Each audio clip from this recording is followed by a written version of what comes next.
We're going live. St. Patty's Day. We're going live. Ah, relax, Joe. St. Patty's Day. All right, we're in. We're live. Oh, excuse me. We're throwing it live. You want to come over here already? I just started. All right. There you go. You're here, and we're doing it live. We're doing it live. This one. Took her for walkies earlier, and what happened? You just stopped. But you're very festive for, I don't know if you can see, her little bandana's got beers and clovers on it. I don't know why there's beers on it. It's weird. Is that a Irish thing? Is it? But it's cute. It's cute. This cute one, though, just stops in the middle of the sidewalk, just like, I'm done walking. You can carry me now. Phantom of the Pines is here. Hello, Phantom. Hey, Toe. Hey to you, too. Fa. Let's see. What happened this week? Oh, man. I was so tired when I got up this morning because I had quite the day yesterday. Now, Tuesday, I did one of the senior centers.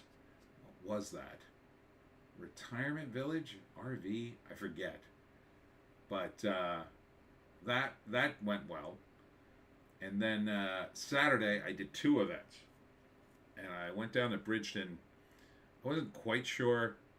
I don't think he told me what the title of the day was, but it was called Maker's Day. Phantom of the Pines. Tony, hope all is good. Things are good, Phantom of the Pines. Things are good. So I went to Bridgeton at this place called the Hope Loft. It's like a social workers kind of space, so they can bring in people and do events and kind of help people. Yeah, they're nice. They're very nice. The guy who runs it's very nice. And so they fed everybody, and we had a couple of presentations for the local youth, I guess you would say. I'm not totally spun up on what they do at the Hope Loft, but it seems nice. They fed me, so so I did like an abbreviated talk on the Jersey Devil because I only had about 20 minutes, but I got most of it in, and then I sold a bunch of books. I didn't expect to sell so many books there. Thank you, Hope Loft. You give me hope. And then I hopped in my car, and from Bridgeton, I drove all the way to Atco, which is about an hour drive, straight through the Pine Barrens and various parts of South Jersey, and showed up on Atco Ave about 10 minutes late for the Irish Festival. So everything was already rolling, and I was lucky I found a good parking space. Wow, my parking karma was spot on. It still was about a block away, so I had to cart all my crap and build my table and whatnot. I didn't put the tent up because it was such a nice day. And I stayed there for about 4 hours. I was kind of near the stage where the band was, so the last band was really loud, and I couldn't really talk to people, but I had a good time. I sold some books there. Not as many as Bridgeton, but I was fine with it. It was good exposure. It was a nice time. People were nice. I had a good time. Had a great time. So that was all good. But it was a very exhausting day. I was glad to get home yesterday and just empty the car and veg out. And then, of course, finally, I got the cover for book 14 of the Pineys. So very psyched. I'm doing well on the editing. I'm about 5 chapters in. Should be done tomorrow, and then some formatting, and hopefully I'll have it up tomorrow, at least the ebook. Print book usually takes a little longer. Have to do a back cover, but I already know what I'm doing in my head, so it should maybe all be done tomorrow. I'm going to try to get it. I think that's a reasonable time frame. And if I can get my videos knocked out tonight, I could get some stuff done and then finish that tomorrow. So I'm psyched. It's busy, but it's a good kind of busy, you know. So what are we here to do today is the question. It's St. Patty's Day. Happy St. Patty's Day to all of you here. I'm not Irish. I may have a little Irish blood in me. I don't know. On my mother's side, perhaps. Um, but I don't think so. I don't think the Fishers, as my mother's maiden name, were Irish at all. More Scottish and waspy. But there might be some Irish in that mix.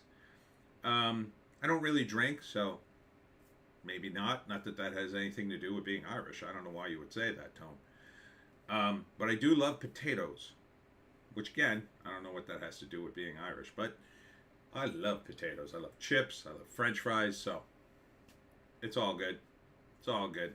So we'll be talking about some Irish stuff today. I got some lists. Now we did it last year, so I don't want to do the same list. So I got some 2024 lists, and then I got some celebrity lists. So we'll be going through Irish actresses and actors. So that'll be cool.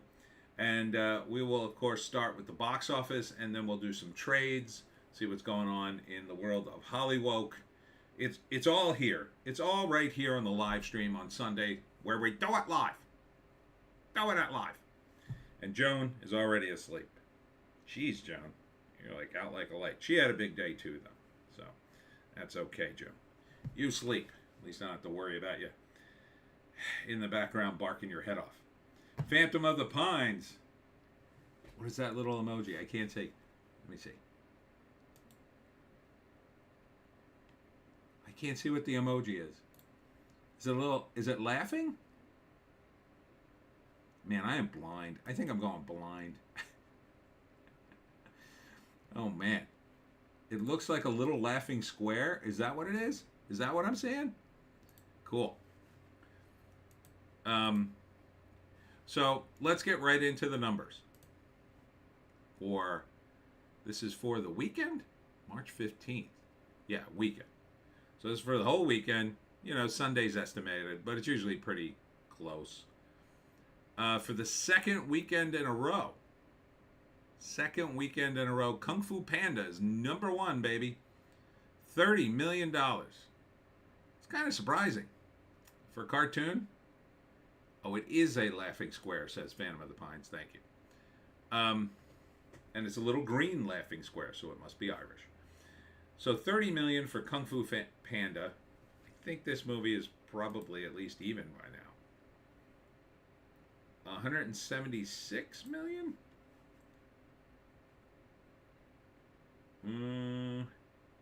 Maybe. It doesn't give it. JEC is here. Hi, hi, hi. So it looks like Kung Fu Panda. I don't know. I would think this movie cost $200 million, but they may have scaled it back a little. I mean, it is the fourth one. It'd be stupid not to scale it back. But Jack Black is in it, so I don't know if there's any. Are there any super famous voices in the rest of the cast? I think the guy from Big Trouble in Little China did one of the voices in the early movies. I don't know if his character's still alive. He's still alive though. What the hell's his name? James. I can't think of his last name. He's good though. I like him. He's always played the old Chinese guy. Like he's been playing the old Chinese guy for like 40 years. And now he's old and Chinese. And he can still play him. Brilliant move, James. I think it's James. Anyhow, number 3, premiering at number 3, is Arthur the King. 7.5 million. This is from Lionsgate. This is a Mark Wahlberg film. It's based on a true story.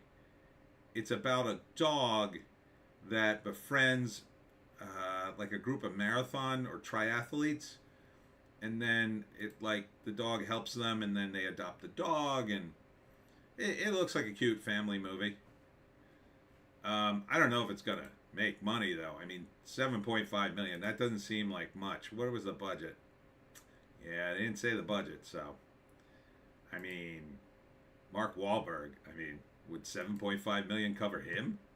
You know, he used to be pretty highly paid. Now he's sort of in the sunset of his career a little bit, and I think this movie is he probably has more control of this film, but I don't know, 7.5 million seems a little low, even for a movie that didn't look like it had any effects in it. But he's doing a lot of family films. Good for him. Need some family films. Craziness out there. Number 3, dropping from 3 to 4, is Imaginary. This is another horror movie. It's like a horror movie for imaginary friends. I kind of hate these movies where they take like a childhood thing and make it evil. I just kind of hate it. It feels too easy. 5.6 million. So I don't know. They would have had to do some CGI in this. The budget was only 13 million though, so there you go. It's already done 20 million, so this should be money. I mean, I don't think they spent a boatload of money advertising this. I mean, they say it's supposed to be double the budget, but I don't think they spent $13 million promoting Imaginary, do you? I mean, I think that's got to be inflated to some degree. But, I mean, what are we at this week? So we're at 5.6 million. Yeah, by next weekend it'll probably break even at that rate. Only needs another 6 million. So I think that's money. Yeah. I mean, I don't blame them for making movies like this, but I'm just sick of the... Like, you could make the premise almost anything in a horror movie. An evil toaster. It's back from the dead. Oh, my God. That ink pad. Oh, the ink pad is evil. Don't use it. Oh, no. There's a doorstop from hell. I mean, anything. They made it... I mean, that one about the indoor swimming pool is evil. I mean, that... You can make it about anything. Stay away from the kid stuff, I would say. It doesn't make it any better. It doesn't really make it worse, I don't think, unless, I guess, you connect with the kid thing somehow, then maybe. But I just think it just... I don't know, it's unseemly, it feels lazy. Stay away from the kid stuff. You know? Stay away from the evil clowns and the carnivals and that kind of stuff. Just make a horror movie with a monster in it. Yeah, it's all the same. You know, whether it's a werewolf or a vampire or a guy with a knife. It's all kind of the same. Just make it, just stay away from the kid stuff. And ironically, they still haven't done a decent Jersey Devil movie. And there it is, just sitting there. It'd be the easiest thing in the world. They can't seem to get it right. Number 5, Cabrini, which looks pretty good. I would watch this like on A&E on a Sunday or something like that. That's where it's probably going to end up. It's from Angel Studios, 2.8 million. Probably didn't cost a lot of money. It's only up to 13 million. Yeah, they don't have the production budget, so it is a period piece though, so maybe it's a little pricey. Maybe 20 million, I don't know. So it could make that. I don't know, but with the advertising, yeah, it's going to struggle a bit, I think, but it is Angel Studios, so they probably don't have the budget. They probably didn't budget in a lot of advertising for it. So I don't know. Maybe it just has to make about 30. So I think it could maybe just break even. But a lot of these biopic movies never really make money. They kind of have a longer shelf life, though, I think. Especially in the educational realms, right? I mean, so many teachers are checked out. They just pop on a movie like this and say, today we're just watching a movie. And you watch a movie like this. And hopefully it's halfway decent. A lot of times they're terrible. Like, even back in my day, there were teachers who would show kids, and definitely when I was a substitute, show movie today. And I'd just be like, why am I showing a movie in class instead of teaching? Like, I'm a substitute teacher, and I was like, this is a waste of time. You should just send the kids home if you're not going to teach them. I think it should be banned, though, in schools, unless it's an educational movie, right? Like Cabrini, it's historical, it's about an important figure, sure. But, like, I've seen people show just regular movies in class. It's dumb. Dumb, dumb, dumb. Number 6. This is the second week for this. Love Lies Bleeding. So, this is the Kristen Stewart movie, where she got all full of herself and bragging how gay she is and how she's doing gay stuff for the movie to attract the, I guess, gay audience she expects to go out and see this in droves. I don't see why you would expect gay people just to go see it because they're gay. That's a dumb strategy, number one. Number two, there's just not enough gay people.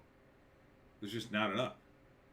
I forget what the stat was I heard. I heard at one point 13% of people are gay, something like that. That's, and these days, it's more of a fashion trend than anything else.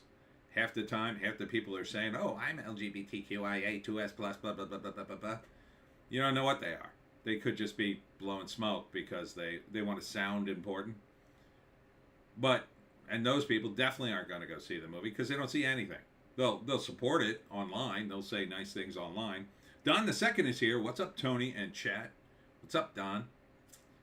So, I mean, you could have made this have cross appeal. Just put Kristen Stewart in hot outfits. Why can't she be lesbian and hot?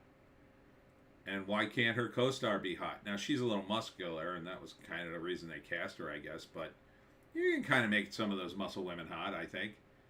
But you got to dress them correctly. They got to have good makeup and hair and stuff. They purposely dressed these two like, I don't know, sweaty weirdos from the early 80s. In the early 80s, that look wasn't good. I was there for the early 80s, and I would see people dressed like that. I go, ugh. In the 80s, I was all about what happened to the hot outfits and hair. Because in the 80s, it was all about, like, women had these curls. Oh, my God. They were going crazy with that hairspray when I was in high school. So they had their hair, like, teased out crazily high. Like, it wasn't beehives. I'm not that old. But it was like, I don't know what you'd call it. It would just be this crazy amount of hair. It's kind of like the Cure mixed with, like, curls. And a lot of women have it, and they're constantly going, JEC, Dutch Dames. Is that what they call that? So I wrote a comedy sketch back then called Hairspray Dance Party. And the premise of the sketch was the girls were just constantly spraying their heads as they were dancing and constantly teasing their hair higher and higher. And some of them had neck braces on because their hair was so much weight pressured on their head. But eventually the ozone layer opens up and kills everybody. So I thought it was a good sketch, but you would have had to have been there at the time because there was just so much hairspray. Like in high school, it was ridiculous. You'd walk through the halls and just reek of hairspray.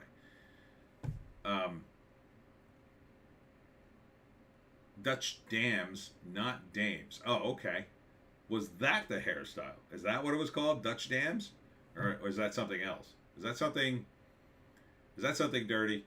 I don't know. I don't know things sometimes.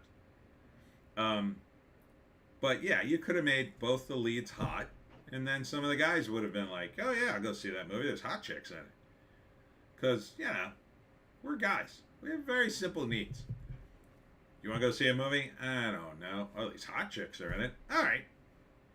Like, at least you're seeing hot chicks.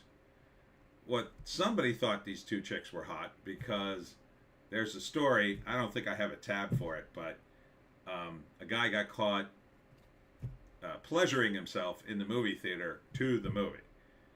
And then I think he passed out with his unit out in the theater, and someone took a picture and posted it online. He was like, weird, dude. Weird you would do that. That's like a 70s thing. Like back in the 70s, that was a thing. Because there were there was no, videotape in the 70s, so they had porno theaters. So the only way you could go see porno movies was to go to a porno theater. Not that I did. I wasn't old enough. Nor would I. Those places, we heard rumors that they were just gross beyond gross. Because people were constantly whacking off inside the theater, and what a mess that must make, right? Yeah. So it'd always be these old theaters that would suddenly turn to porn in desperation to kind of like pay the bills. And it was just a bunch of guys. The joke was there were guys in raincoats, so they wore a raincoat so they could whack it underneath the coat. Gross. But like that's somehow come back. Welcome to the 70s, everyone. Phantom of the Pines. Definitely big hair back then. Yeah. Thank you. Thank you.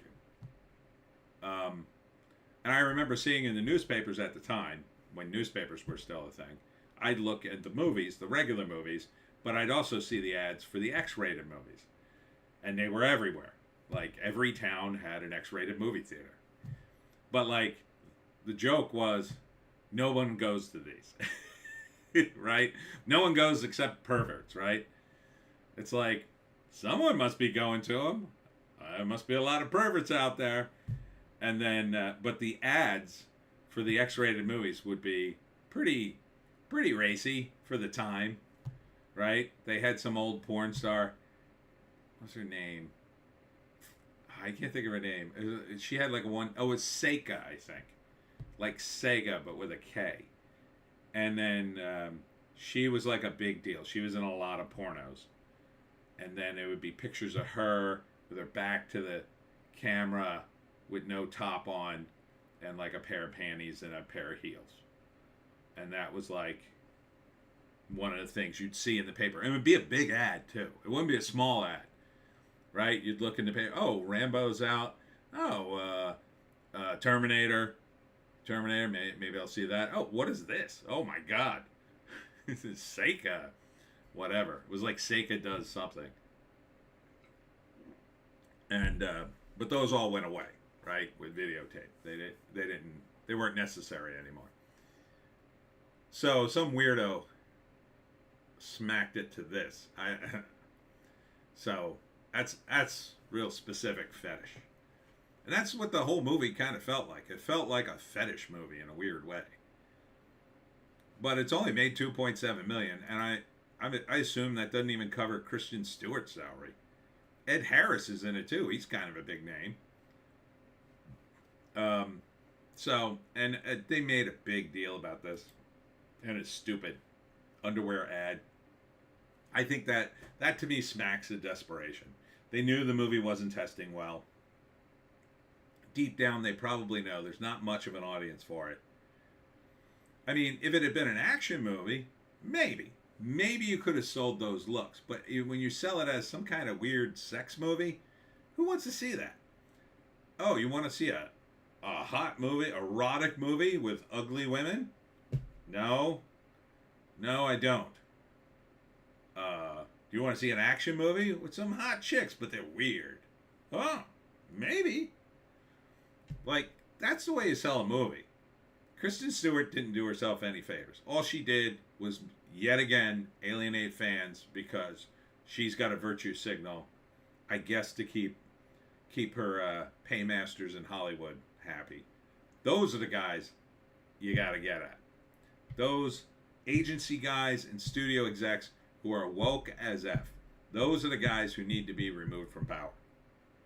Because those guys are the guys that are still playing along with this, hoping to get ESG bucks, I guess. Or they're actually, I don't know, halfway to communism. Or they're being, I think their strings are being pulled by Chinese communists. I really do. Whether they know it or not. You know, the excellent spycraft is spycraft you don't know, right? So all you would need is someone who's like, let's say, the world's greatest personal assistant to the studio exec. Like, they're just amazing. Everything the studio exec wants, he gets on time, every single time, never without question.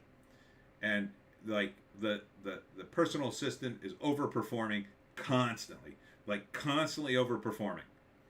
And the studio exec just loves them and depends upon them. And then one day, as it turns out, that assistant is a Chinese communist. And the only reason he's overperforming is to get in so good with the studio exec, he could start influencing him. And influencing him, he does. Or her. Or Zier. It is LA. 100% I could see that happening. Kite. Hi, Kite. Good day, everyone. Says Kite. Good to see you. Welcome. Uh, number 7 is Bob Marley, One Love, dropping from 5. So 2.3 million. 169 million. I don't know. What did this cost? No idea. I mean, it could be cheap. A biopic like this, especially if they went to Jamaica. I mean, how much does Jamaica change in 20, 30 years? Not a whole lot, I don't think. You know, it's like a very resorty type country, I'll say, in a lot of respects. And then, you know, they've got some crime and problems. Phantom of the Pines is waving. That's a wave symbol, I think. Sort of looks like the hand from Hamburger Helper, only red. Like he just murdered a bunch of people. Or he was, I don't know, kneading the hamburger meat and got all pink from it. And bloody. Yeah, so I don't think Jamaica's got a tremendous amount of technology in the background you'd have to worry about, other than maybe some of the cars. And I don't say that as a slam against Jamaica or anything. I just don't think, you know, things don't have to change on a small country. It usually kind of doesn't. So probably didn't cost them a tremendous amount of money to shoot. From Paramount, 2.3 million. And plus, they'll run it on Paramount, so they'll get some from that. So I don't think it made a lot of money, but probably didn't lose them any money, I'm going to say. Number 8, One Life, premiering at 8 from Bleecker Street. Which one is this? One Life. Oh, I think I remember this. This is a period piece. Ooh, look at the international box office. Did 24 million. 1.7 domestic. So 26 million altogether. Probably didn't cost... Well, it does have a period piece. Yeah, he helped rescue hundreds of children from certain bad guys from Germany. And it doesn't really say. Now, the flashbacks during the war probably cost a lot of money. But the modern era stuff, which isn't even modern, it's like, I think 70s or 80s, where he's on TV, probably didn't cost all that much. But 26 million does seem a little low. But again, it's about a real person. It's historic. Probably has good shelf life between going on streaming and educational value. So, number 9. Okay. Premiering. And we've talked about this movie, but I haven't talked about it live.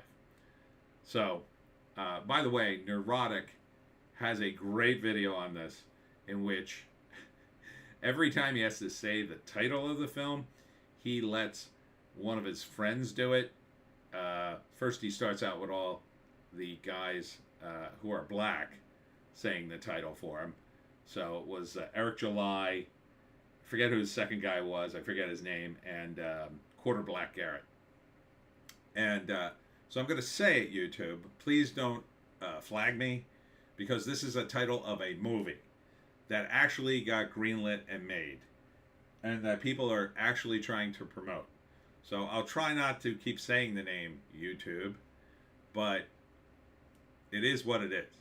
I wouldn't have called it this. In fact, if you had come to me with this movie, I would have said, "Are you out of your mind? Get out of my office and never come back, you weirdo, you absolute weirdo. I'd rather greenlight Love Lies Bleeding than this movie." And of course, the movie is called, I swear this is the title, The American Society of Magical Negroes. How this got greenlit still will be a mystery for years to come. This should have never been greenlit. Not with that title.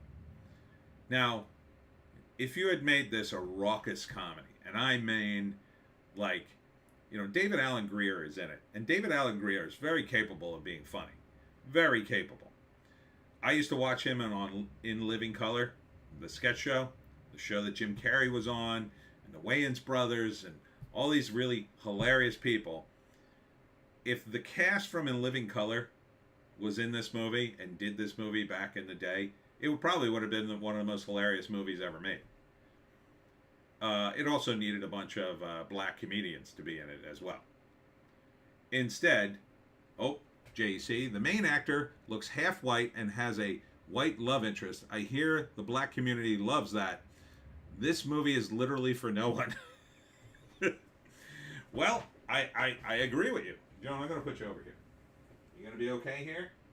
Do you want to get down? All right. We're talking about an important movie. Yeah, I mean, it's just a movie that never should have been made. Now, it's clocking in at 1.25 million, which is very low. We don't know the budget,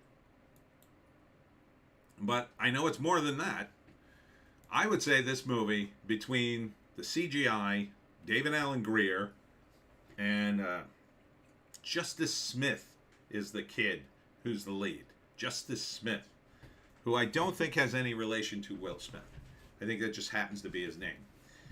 And there's a fair many cameos in it too, but you know, I think it would cost at least 10 million. At least, probably closer to 20, somewhere in there, between 10 and 20 million, I'll say. So there's no way this movie makes its money. There's no way. It's not going to make its money back. And that's sad, because it could have been the most hilarious movie ever made. I mean, imagine if you'd said to Dave Chappelle, we want you to make this movie. And you gave him that title, he'd be like, oh, okay. He would knock it out of the park. Nerdrotic points out that Key and Peele did a sketch where two of the magical Negro tropes battle it out with their powers. And that was pretty funny. Like, that would be pretty funny. Like, Key and Peele, yeah, they probably would have killed this. Absolutely killed it. With David Alan Grier. I mean, it would have been great. Instead, oh man, some of the clips are just, they're painful. They're painful to watch. I don't know how you justify this movie at all. It's racist to me. It's absolutely racist. I don't denounce a lot of movies. I denounce this movie. I denounce it. May the power of cinema compel you. It's bad. It's just a bad concept. The whole, oh my God, when you hear the story, it's even worse. Like, the story is, it turns into a rom-com about like halfway through is part of the problem. I don't even want to go through it. I really don't. It's so bad. It's so bad. It's just all racial stuff. It's just all constant racial stuff. And it hangs on all these very racist tropes about black and white people.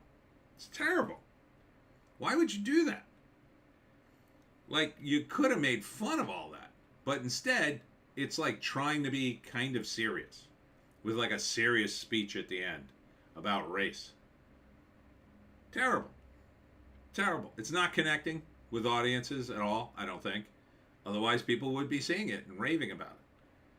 The only people who are going to rave about this are racist, I think. Yeah, I think racists would rave about this movie. You know the kind of racist I mean. Not the regular crazy racist from, 50 years ago that did horrible things down south. I mean the current racist. Like that woman who works at, I forget what company, the video game company, and announced to the world that she won't hire white people, like she thought that was a win. And now she's getting dragged online, and probably that company should be sued. I mean, sued into oblivion over that, because discrimination is illegal. Now, I don't think the people who made this movie should be sued, but I just don't think they should have gotten any money. They should have just been chased out of the office. Like, get out. Get out. Get out. Like, they should have left the office of that studio exec going, wow, we messed up. We really messed up. We should have never pitched this movie. JC, again, even black people will hate it because he hooks up with a white woman in the end. How out of touch with your audience do you need to be? Well, I mean, I think it's just, it's just relying on tropes, and it's just like, you're right. I mean, who is this movie for? Like, even if you believe some of the tropes, it's like for no one.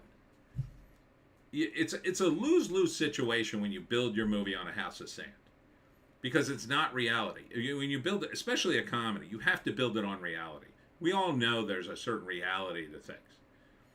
And there is a reality that in some movies, there's always a black character who seems to have mystical powers and wisdom and whatever in a few select movies. It's not rampant as this movie would portray it. I don't think it's enough to even do this bit for more than like 10 minutes within a comedy movie, but if you're gonna do it, sure, lean into it, I guess.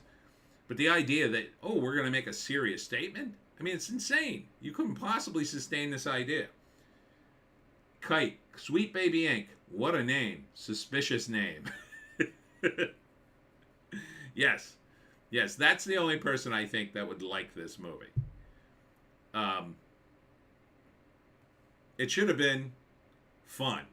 Like, if you can't make a serious statement, then making a comedy one, then people won't care. Well, I had fun. It doesn't make a very good statement, but it was fun. But you can't be racist too. JC, if you're going to do a movie for black people who hate white people, don't have the dude hook up with a white woman. How stupid are these dummies? Well, I don't think they have any clue at all, is the problem. But I don't think you should make a movie for black people who hate white people either. I don't think that's a big enough audience either. Even if it was, I wouldn't want to make it. That's a terrible reason to make a movie. I think you can... Phoenix Fire Pits is here. Hello, Phoenix Fire Pits. Hello, Tony. Hi, chat. Hello. I think you make a movie because it's a good story. There's no story here. It's a screed for... I don't know who thinks like this. The people who think like this are very few in number, but for some reason they got into Hollywood, and Hollywood's just throwing money at them. Now, part of it is this.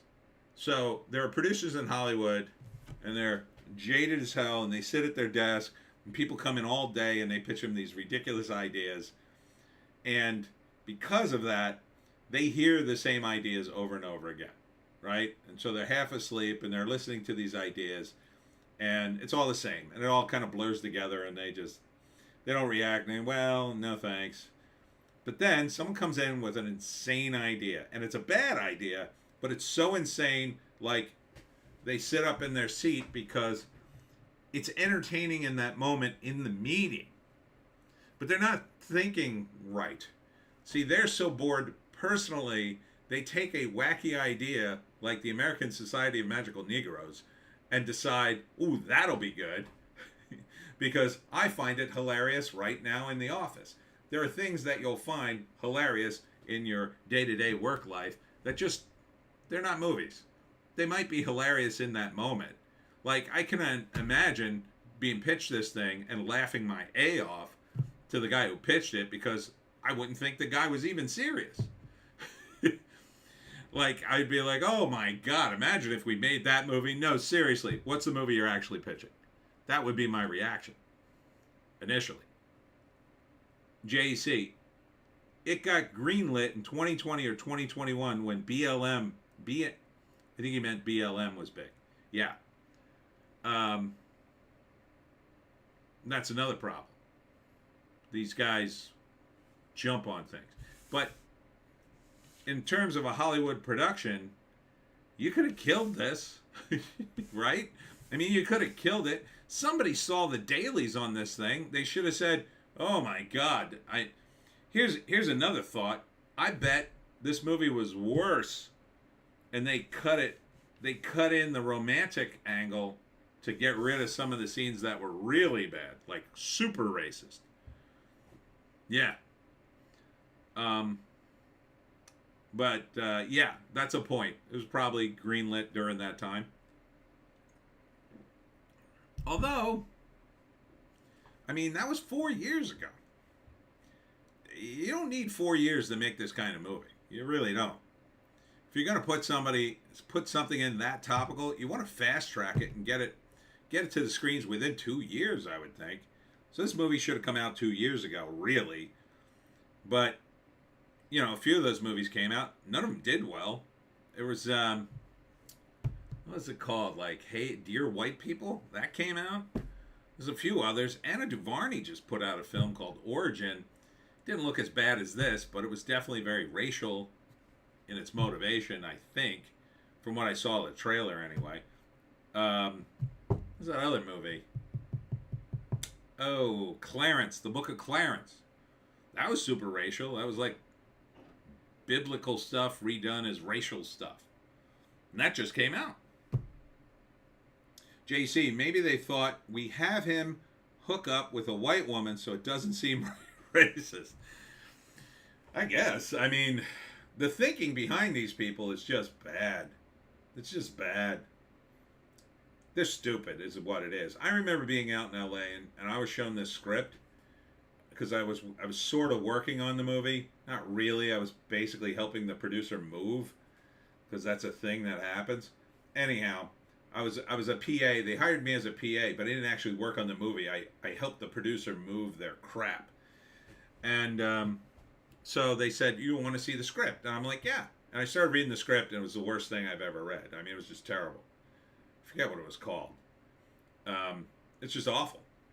And you don't know what to say. And they asked you, like, they started to ask me questions, and I knew they wanted me to say something nice, but I couldn't bring myself to say something nice because it was that bad. And I was just kind of like, I didn't really read it. Like, what is going on with this thing? You tell me what the hell it's about, because I don't really get it. And they'd be like, "Oh, no, it's great, it's great." And I'd just be like, "I'll take your word for it, but I don't really get it." Like, I couldn't bring myself to say it was good. It was terrible. It was terrible. I forget what it was called. I don't know if they ever made it. They might have and changed the name. Kite. But if you make it take 4 years, you can bring it just in time for racial tensions for the next election, perhaps. I don't think movies are that influential anymore, though. If they ever were, I don't think enough people go to... I mean, look, the movie only made $1.25 million. That's not a lot of people saw this movie. It's only in 1,100 theaters. It sounds like those theaters are mostly empty. The average per theater was $1,090. You got to figure that is one theater in one town and one weekend over 3 days. So $1,090. How many people is that? That's not a lot of people. Let's see. All right, just give me the... No, I don't want calendar. I want a calculator. There we go. All right, so $1,090 divided by 3. So that's $363 in a day. So 363 divided by, what's a movie ticket? Like, around me, it's like $14. We'll say 14. So it's about 25 people per showing. 26, let's say. Let's round it up. It's not a lot of people at a movie theater. That's pretty sparse. JC, maybe it's been on the shelf for a while because it's called the Society of Magical Negroes, and now they're dumping it in March. True. I would have dumped it in February if I was going to dump it, but yeah. I've told plenty of people their scripts are terrible. I don't care. Well, yeah, I mean, like, look. I was working for the people. I don't know. I'm also torn about being rude. I mean, now I'm 58. I don't give a F. But back then I was like, I don't know. If I tell these guys the truth, they're not going to hire me or whatever. My hope was that I could somehow communicate to them that I should rewrite the screenplay. Of course. But that didn't work. Kite. They aren't as influential, but Hollywood has proven they will take what they can get when they play the race gender victims. Yes. JC, $15. Yeah. Yeah, so maybe about 25 people? JC, I was working for them too. I have to draw this garbage. It better be good. It's true. Yeah, it's so hard when you're a screenwriter and they're already set on the script because they probably already Usually, a lot of times, what they do with screenplays is they rewrite them too terrible, right?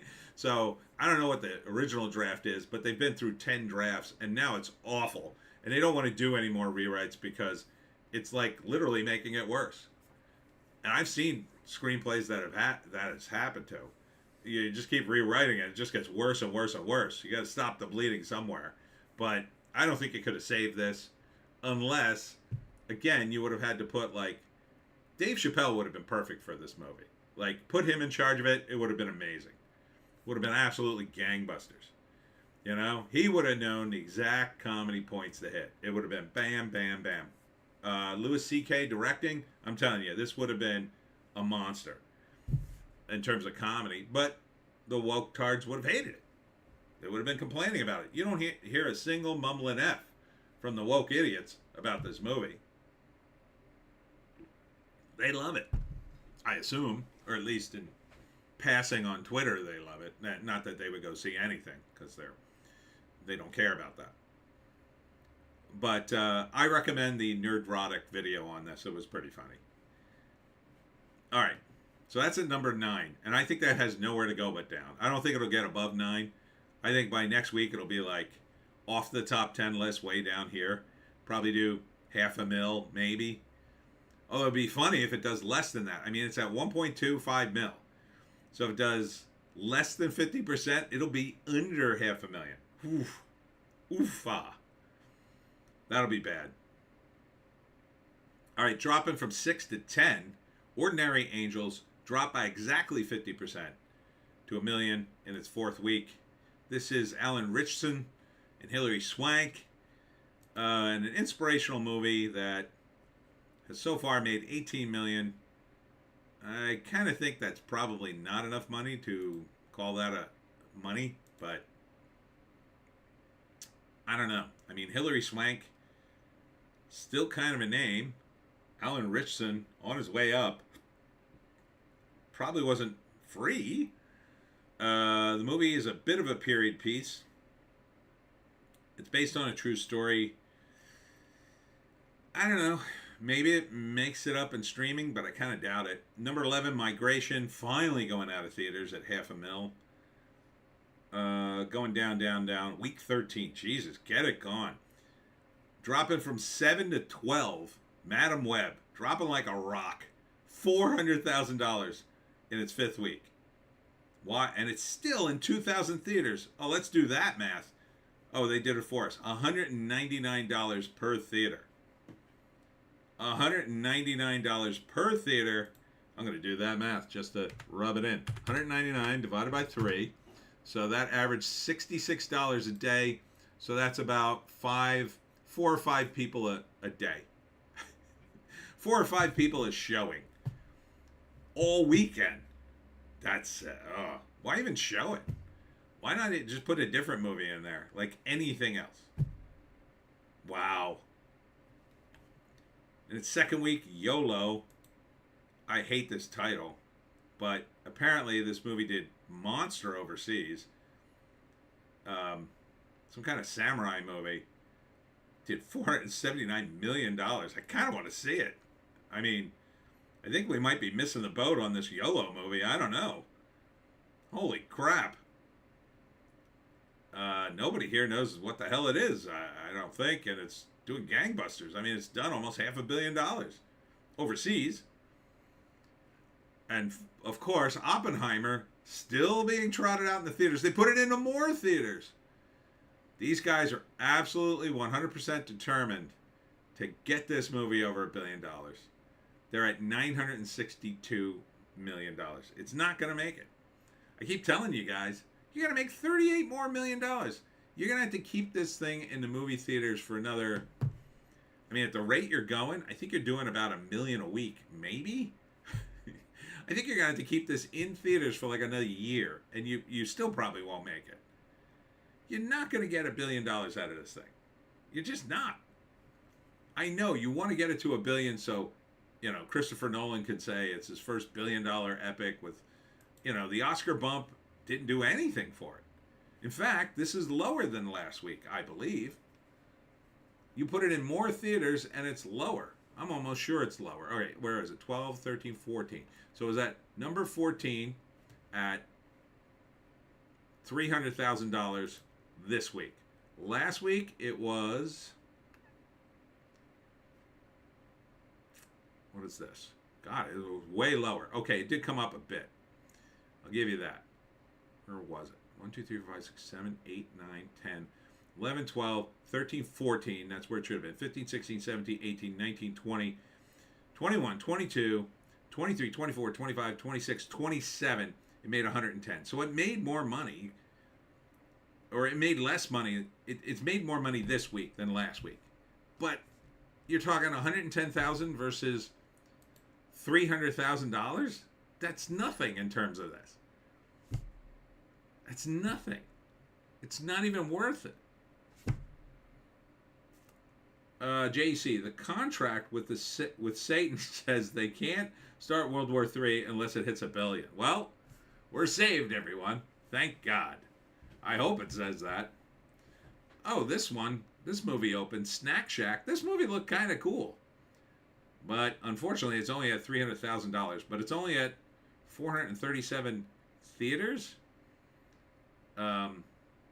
This is kind of like, oh boy, I'm really dating myself here, but it's a little bit like Meatballs and, Caddyshack, and like one of those whacked out summer movies about, a coming of age movie, except this one centers around a snack shack and two brothers renting the shack out for the summer and getting into all wacky adventures. It looks fun. But like the characters are, I think they're growing up in the 90s. So that's a little disappointing. It only made $300,000. Back in the day, a movie like this would have done better. It probably would have gotten a wider release as well. Maybe they'll bump it up next week to something bigger. I mean, it's only in 437 theaters. I think this should have gotten a wide release. Why not dump Madam Web and put Snack Shack in there? It looks fun. It's just wacky summer hijinks with kids in high school. I mean, I used to see these kinds of movies in the 80s all the time. Meatballs being my favorite. I mean, Meatballs is just, if you haven't seen Meatballs, that's young Bill Murray in his first real starring role. You gotta see it. And he's not, I mean, he's kind of a main character, but like, he's not even really the star. He's the camp counselor. It's really an ensemble cast. He's sort of holding the whole thing together, but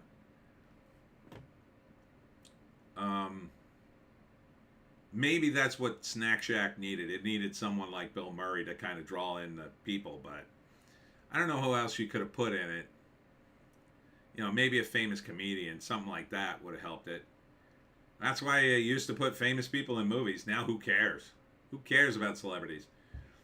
Oh my God, this movie, Problemista, somehow got back in the theaters after being kicked out because I guess it got nominated for an Oscar. I don't think it won anything. $234,000. This movie, I don't even think it cracked $1 million, did it? No, it's at $690,000. Yeah, you're not going to find out the budget on this thing. Because whatever it was, I guarantee you it wasn't $690,934. I bet it was a hell of a lot more than that. Tilda Swinton is in it. I don't even think that money covers her. Then next, Poor Things, finally going out of theaters. I think. Nope, they added more theaters to it. Jesus. I have zero interest in seeing Feminist Frankenstein, but I've heard a few people defend this movie. So maybe when it's on streaming, I'll review it to see how good or bad it is, but I don't think I'll like it. I mean, I've already sort of poisoned the well for myself, but I do like Emma Stone. Now, the person who defended it said Emma Stone was pretty spectacular in it. She is good, but Mark Ruffalo's in it. But William Dafoe's in it as the Dr. Frankenstein, so maybe, I don't know. I just think with all the feminist messaging, I'll probably hate it. Wonka's still in theaters, 178,000. Finally going away. Demon Slayer, Kimetsu no Yaiba, blah, blah, blah, blah, blah. Still in theaters in its fourth week. Doing about 40 million. It's probably, maybe it's money. Perfect Days, still in theaters, going away. Zone of Interest. Now, this was another Oscar Beatty movie. They put it in more theaters? No, they took it away. It's not doing great. This is the Jonathan Glazer movie. I think he probably killed any hope. And he won an Oscar for something. I forget what Zone of Interest won. His comments were, I don't know, man. Did he think he was the bulletproof Jewish person in Hollywood or something? That he could say all sorts of outrageous stuff about Israel and being Jewish that nobody would say anything? It was weird. He should not have said that stuff. That was too much. Way too much. I don't get why these famous people think they can speak on these world events and good things happen. Like, no good things will happen from that. None. Like, you could come out and say, I feel really bad for people stuck in war zones all over the world, including the Ukraine, Gaza, I'm sure there's stuff going on in Burkina Faso, or whatever that country's called. Or no, wait, that's not the country. That's the terrorist group. Or the Congo, or wherever those guys are operating, Niger, stuff like that. Like, you can make a broad statement that you're against war, and nobody's going to, and you're pretty fine doing that. Nobody's going to say, oh, you're against war, you jerk. But when you only speak out against one particular war, that's no good. No. Then you're a big hypocrite. Then it's like, well, why are you only speaking out against this war? Doesn't sound like you're an anti-war guy. Sounds like you're an anti-something else guy. So, yeah, shut up, Jonathan Glazer, if you haven't gotten that memo from your agent yet. I think he's going to be in trouble with his career. Some of these people really are. Susan Sarandon, I don't think will ever get hired again. No. I'm sure she's sitting at home going, well, history will prove me right or whatever, but... And not that she even needs the money at this point in her life. I mean, she's pretty old and she's got millions of dollars, but still, if you want to work, are there enough leftoids in Hollywood to, like, distribute movies? I don't think so. Yeah, there's a lot of lefties in Hollywood, but I don't know, man. When you go down that path, I mean, it's pretty hardcore communist. I think those words are going to come back to haunt these guys. I mean, you look at Jane Fonda. Jane Fonda, for a lot of years, people did not let her work. She eventually came back in the 80s, but by that time, people started to forget about Hanoi Jane. And she lost out on a lot of prime time for herself, I think. She was still in stuff, but it wasn't as big. So, but Susan Sarandon is mostly done anyway. Argyle. I don't know. The trailer looked okay. It's a shame. Poor Sam Rockwell. This movie lost so much money. Made $95 million. Cost $200 million without the advertising. Holy F. Right? It's $200 million, I think this cost? Yeah. Now, why do we know this budget? Why not hide that? I'd hide that. I mean, you could maybe say, oh, it wasn't that much money. It's about $100 million. Then you could maybe pass it off, but $200 million. I mean, it's a bomb. There's no way. There's no way around it. There's no way you're going to make that money up at streaming. Action figures? No way. Exuma. I believe this is a South Korean flick.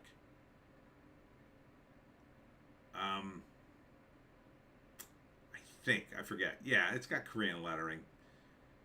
I believe this looked pretty good, if I'm remembering correctly. It was a while since I seen the trailer. I think it's got some zombie elements in it, I want to say. But the South Koreans, they've been knocking it out of the park for a while. However, you know, it's probably got a limited release here. It's only made, oops, too far. it only made $65,000 this week, and it opened here. Well, it's only in 3 theaters, so maybe it'll kick up. I kind of want to see it. I remember liking the trailer. A Taste of Things from IFC, still in theaters. It's an art house movie, so I guess it's still there. Made $51,000. Premiering at, towards the bottom here, Ruchi Sakamoto Opus. I don't know. It's not doing good anywhere. It hasn't even made $400,000. That sounds like an anime movie. I'm going to guess that it is.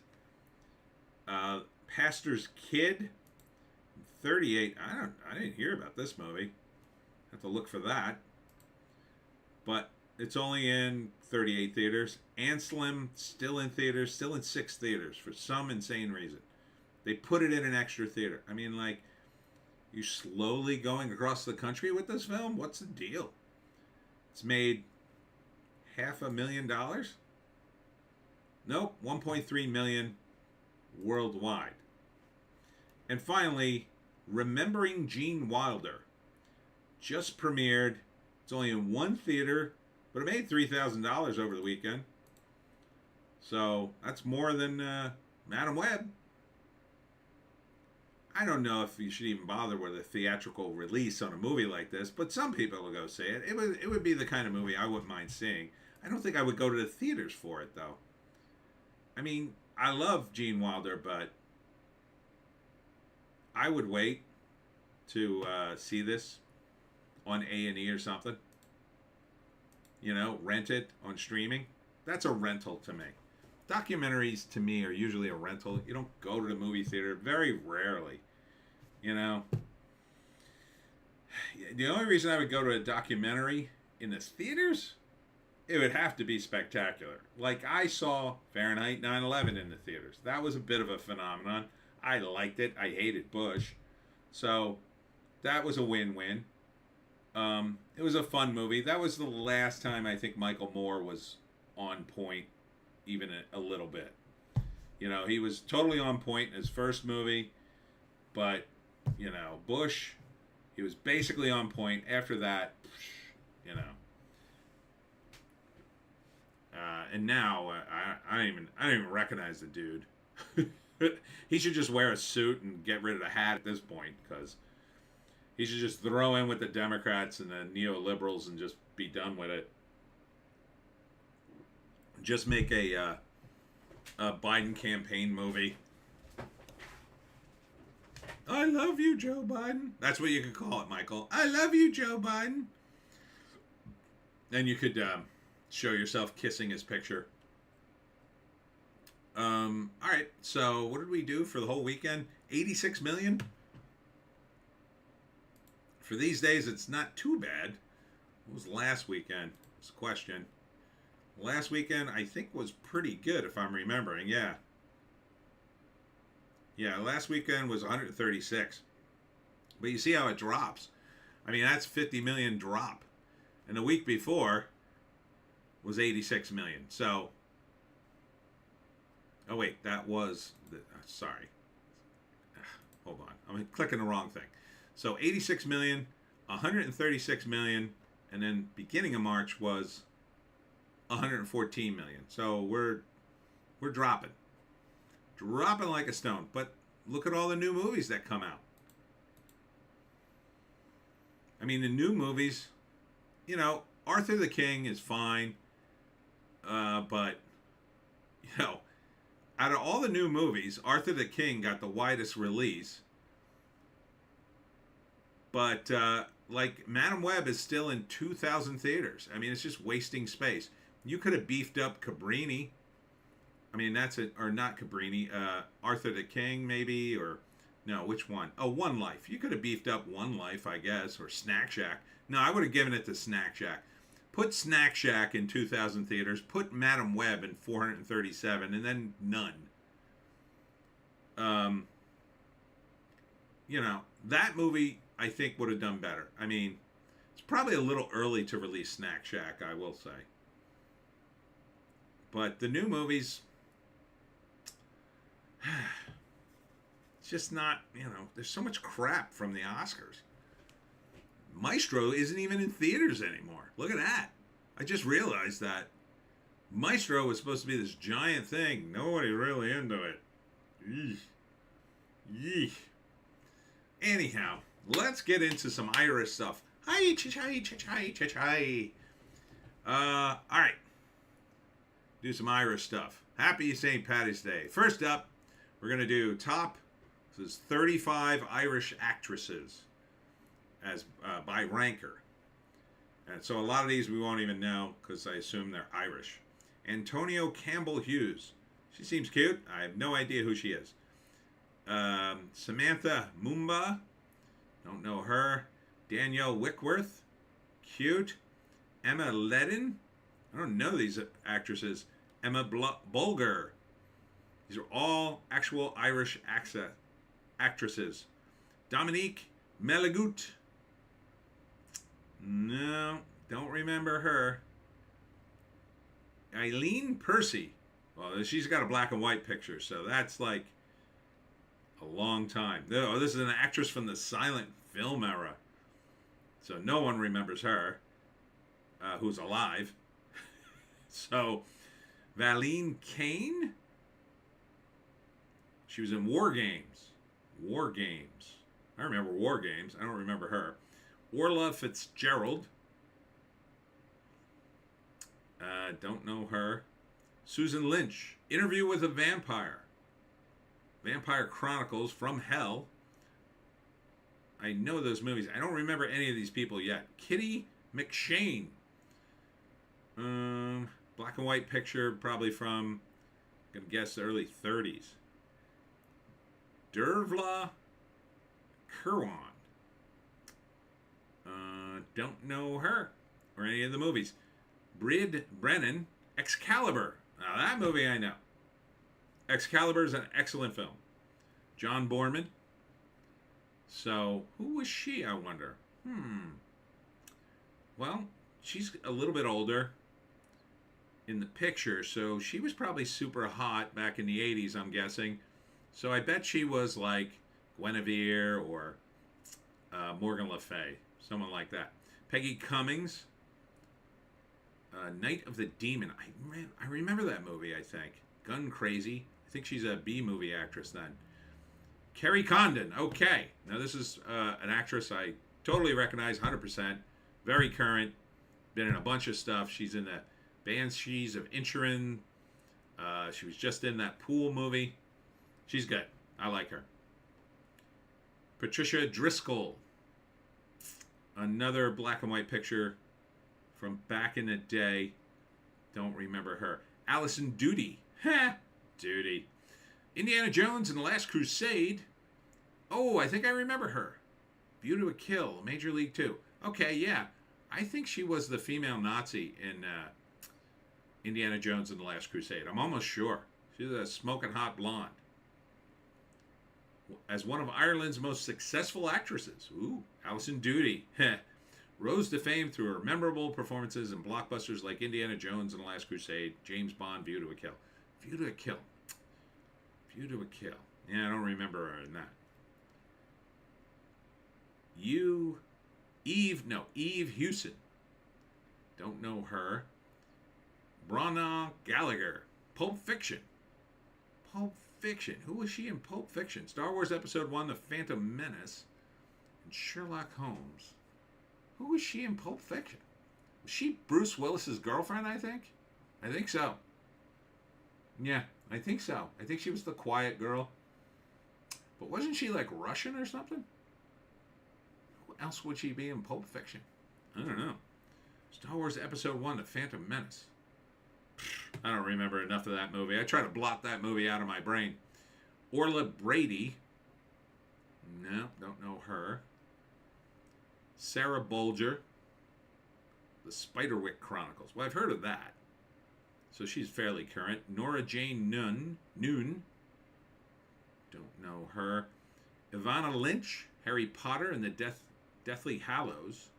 So she's probably pretty young. She was probably one of the girls in that. Maria Doyle Kennedy, The Commitments. I've heard of that. Don't remember her in it, though. Sinead Cusack. V for Vendetta. Eastern Promises. Ooh, that's a good movie. Oh, Eastern Promises. You see that? All right, do yourself a favor. Watch Eastern Promises. That's a messed up movie. I don't remember her in it, though. Ruth, I'm not going to say that last name because that might get me into trouble. World War Z. That's not a good movie. I mean, we have to be honest. World War Z is not a good movie. And Brad Pitt, I think, burned through most of his credibility promoting that thing. 18 Years a Slave. Did I see that? I think I saw that. Breakfast on Pluto. Don't remember that. Geraldine Fitzgerald. Ooh, that name sounds super familiar. Poltergeist 2, The Other Side. Poltergeist 2, The Other Side. Who is she in that? She has to be an older woman because that's a black and white photo from way back, so. Is she the psychic? I don't think she is. Because the psychic, wasn't she a little person in Poltergeist? Possibly in Poltergeist 2? I don't remember if the little person was in Poltergeist 2. I think she was. She's not really short. She's short, but she's not a little person, I guess. She's like a little taller than that. Catriona Belf. That is an Irish name.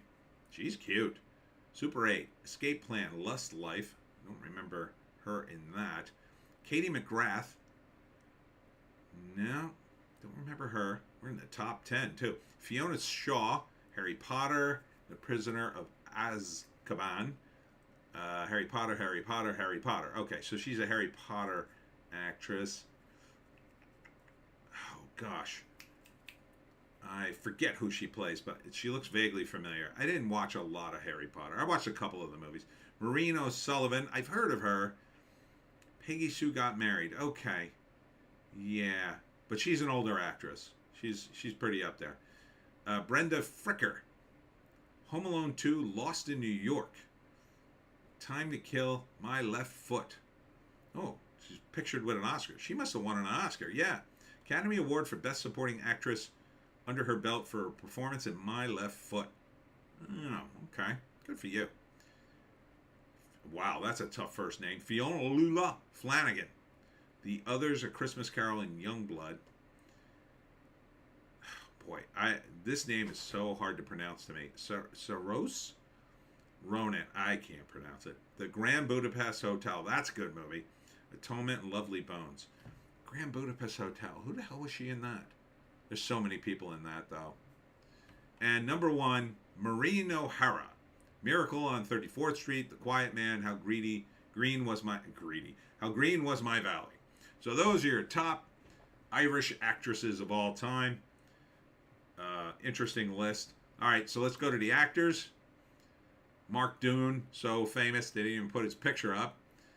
Alan Leach, don't know him. Carrion Owens. Killian Scott. Oh, that name sounds super familiar. What was he in? Damnation. No, I guess I don't know. Martin McCann. Edmund Owens. Richie Steffens. Devin Murray. Dylan Moran. Him I know. He's an Irish comedian. Yeah, he's very funny. Oh, what the hell is he in? He was in Black Books. He was the lead in Black Books. That's a good show, if you've never seen it. Aidan Turner, don't know him. Gerard McSorley, don't know him. James Nesbitt. Sean McGinley. Oh, there we go. Liam Cunningham. The Onion Knight. Yeah, I remember him from the Game of Thrones. Now he's in a lot of stuff. Peter Coonan, Robert Sheenhan, Stuart Townsend. That name sounds super familiar. Peter McDonald, David Wilmot, Jason O'Mara. That sounds familiar. Michael McEden, Al Hatton, Michael Gambone, Sam Neill. Oh, Sam Neill is an Irishman. Like, born in Ireland. Good for him. Oh, he's very famous. Sam Neill. He's in rough shape now. He has blood cancer. Blood cancer. That's like, pooh. Ray Stevenson. I think he just died, right? He was the guy who died, who was in Star Wars. That's a shame. His career was just really taking off. David Kelly, don't know him. Aidan Gillen, Tom Vaughn Loeffler, Stephen Ray. Oh, he's in. Wasn't he in A Crying Game? I think so. Yeah, I think he's the lead in that. Can't say this name. Ciaran Hinds. He plays a heavy in a lot of stuff. He's good. Colm Meaney, of course. Probably the most Irish guy on this list. Pierce Bronson, of course. So now we're getting into people I know. Peter O'Toole. He's dead, right? He's got to be dead by now. He was in a lot of stuff back in the day. Liam Neeson. Yeah, Liam Neeson. Definitely one of the biggies. Michael Fassbender, of course. Brian F. O'Byrne. What is he in? $1 Million Baby, Before the Devil Knows You're Dead. I don't remember him. Cillian Murphy. There he is, at number 5. Now, why wouldn't they move him up, I wonder? He's super famous now. Jonathan Rhys Meyers. Okay, he's very famous too, but I don't know what has he been in recently. Brendan Gleeson also should be on the top of the list, 100%. Number 3. Number 2, Colin Farrell, who I thought would be number 1, but number 1 is Gabriel Byrne. I don't know if Gabriel Byrne should still be number 1, right? Gabriel Byrne hasn't really been in much recently. Colin Farrell's been in everything.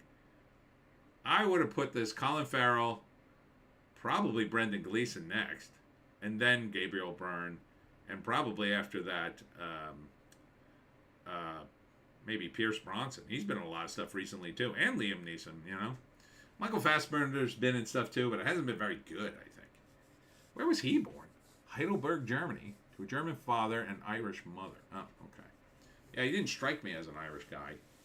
Fassbender doesn't sound Irish either, but it's his mom. So there are your Irish talent. So let's go and get into some Irish movies. So this list was 18 best movies filmed in Ireland. They were just filmed in Ireland. About Ireland is recommending them. So here they are. Author, which is, wait a minute, that's number 19. I don't think that's a real credit. We'll skip that one. 18, Angela's Ashes. I remember that movie.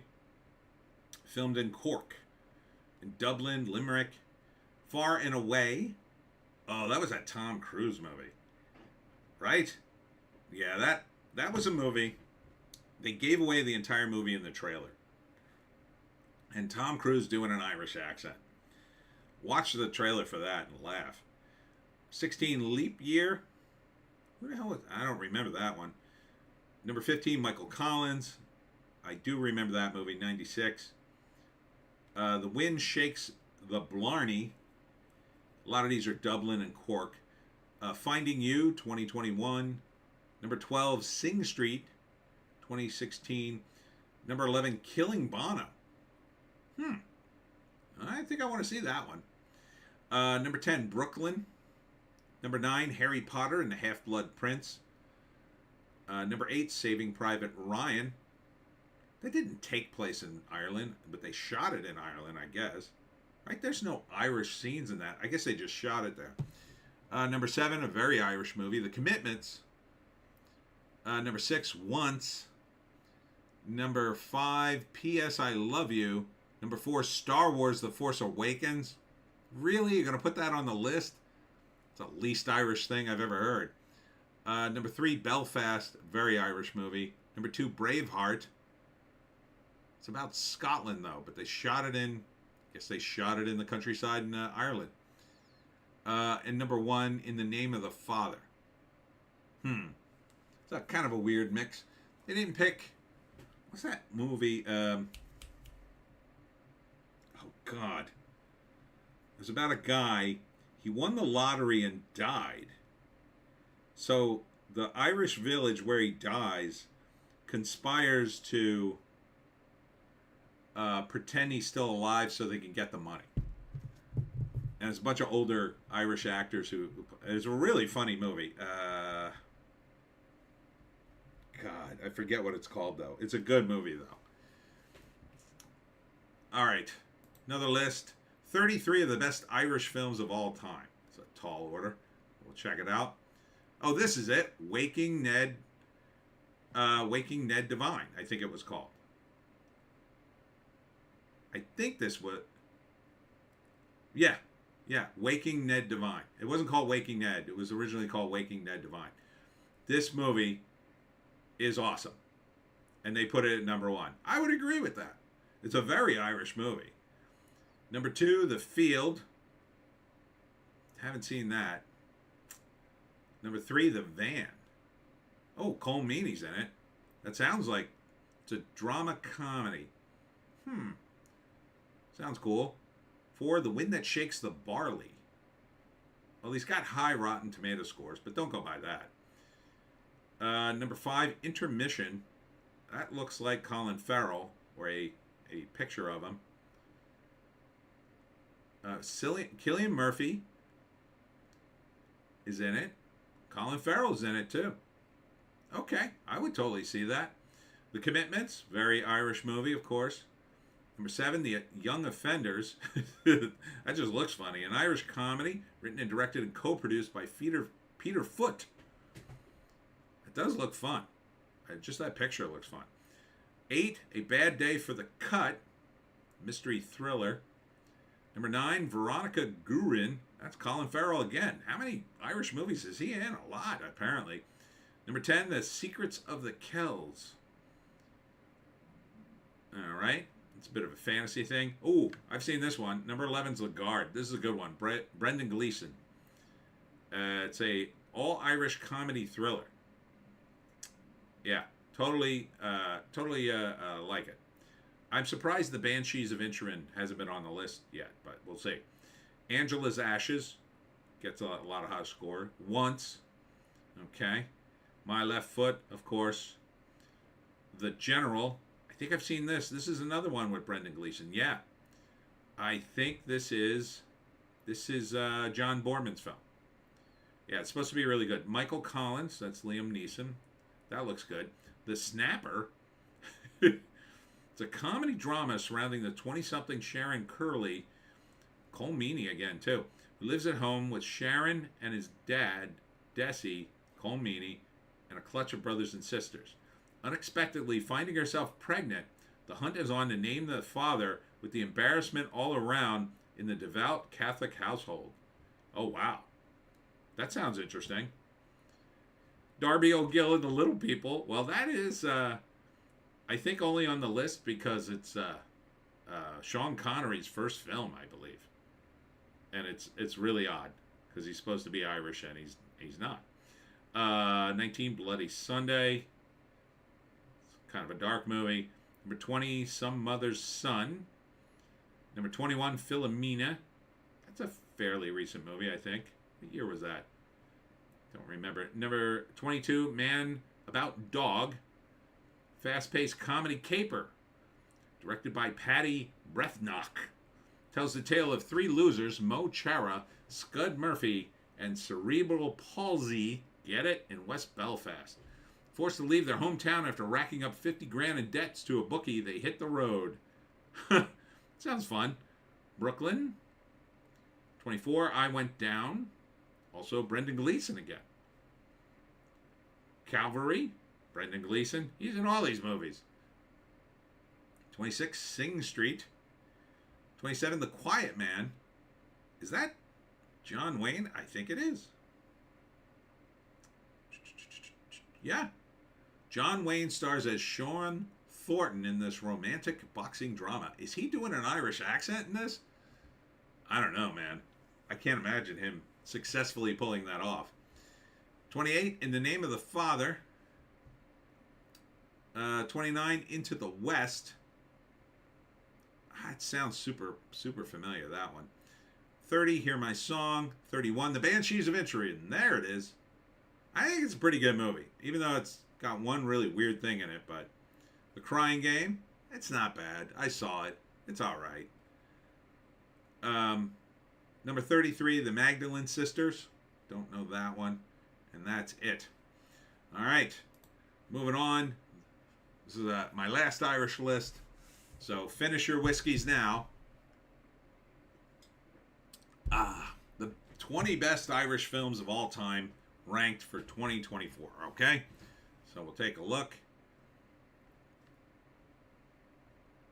Number 20. Good. You did it in the proper order. I hate the guys that start with one. Number 20, Sunday, Bloody Sunday.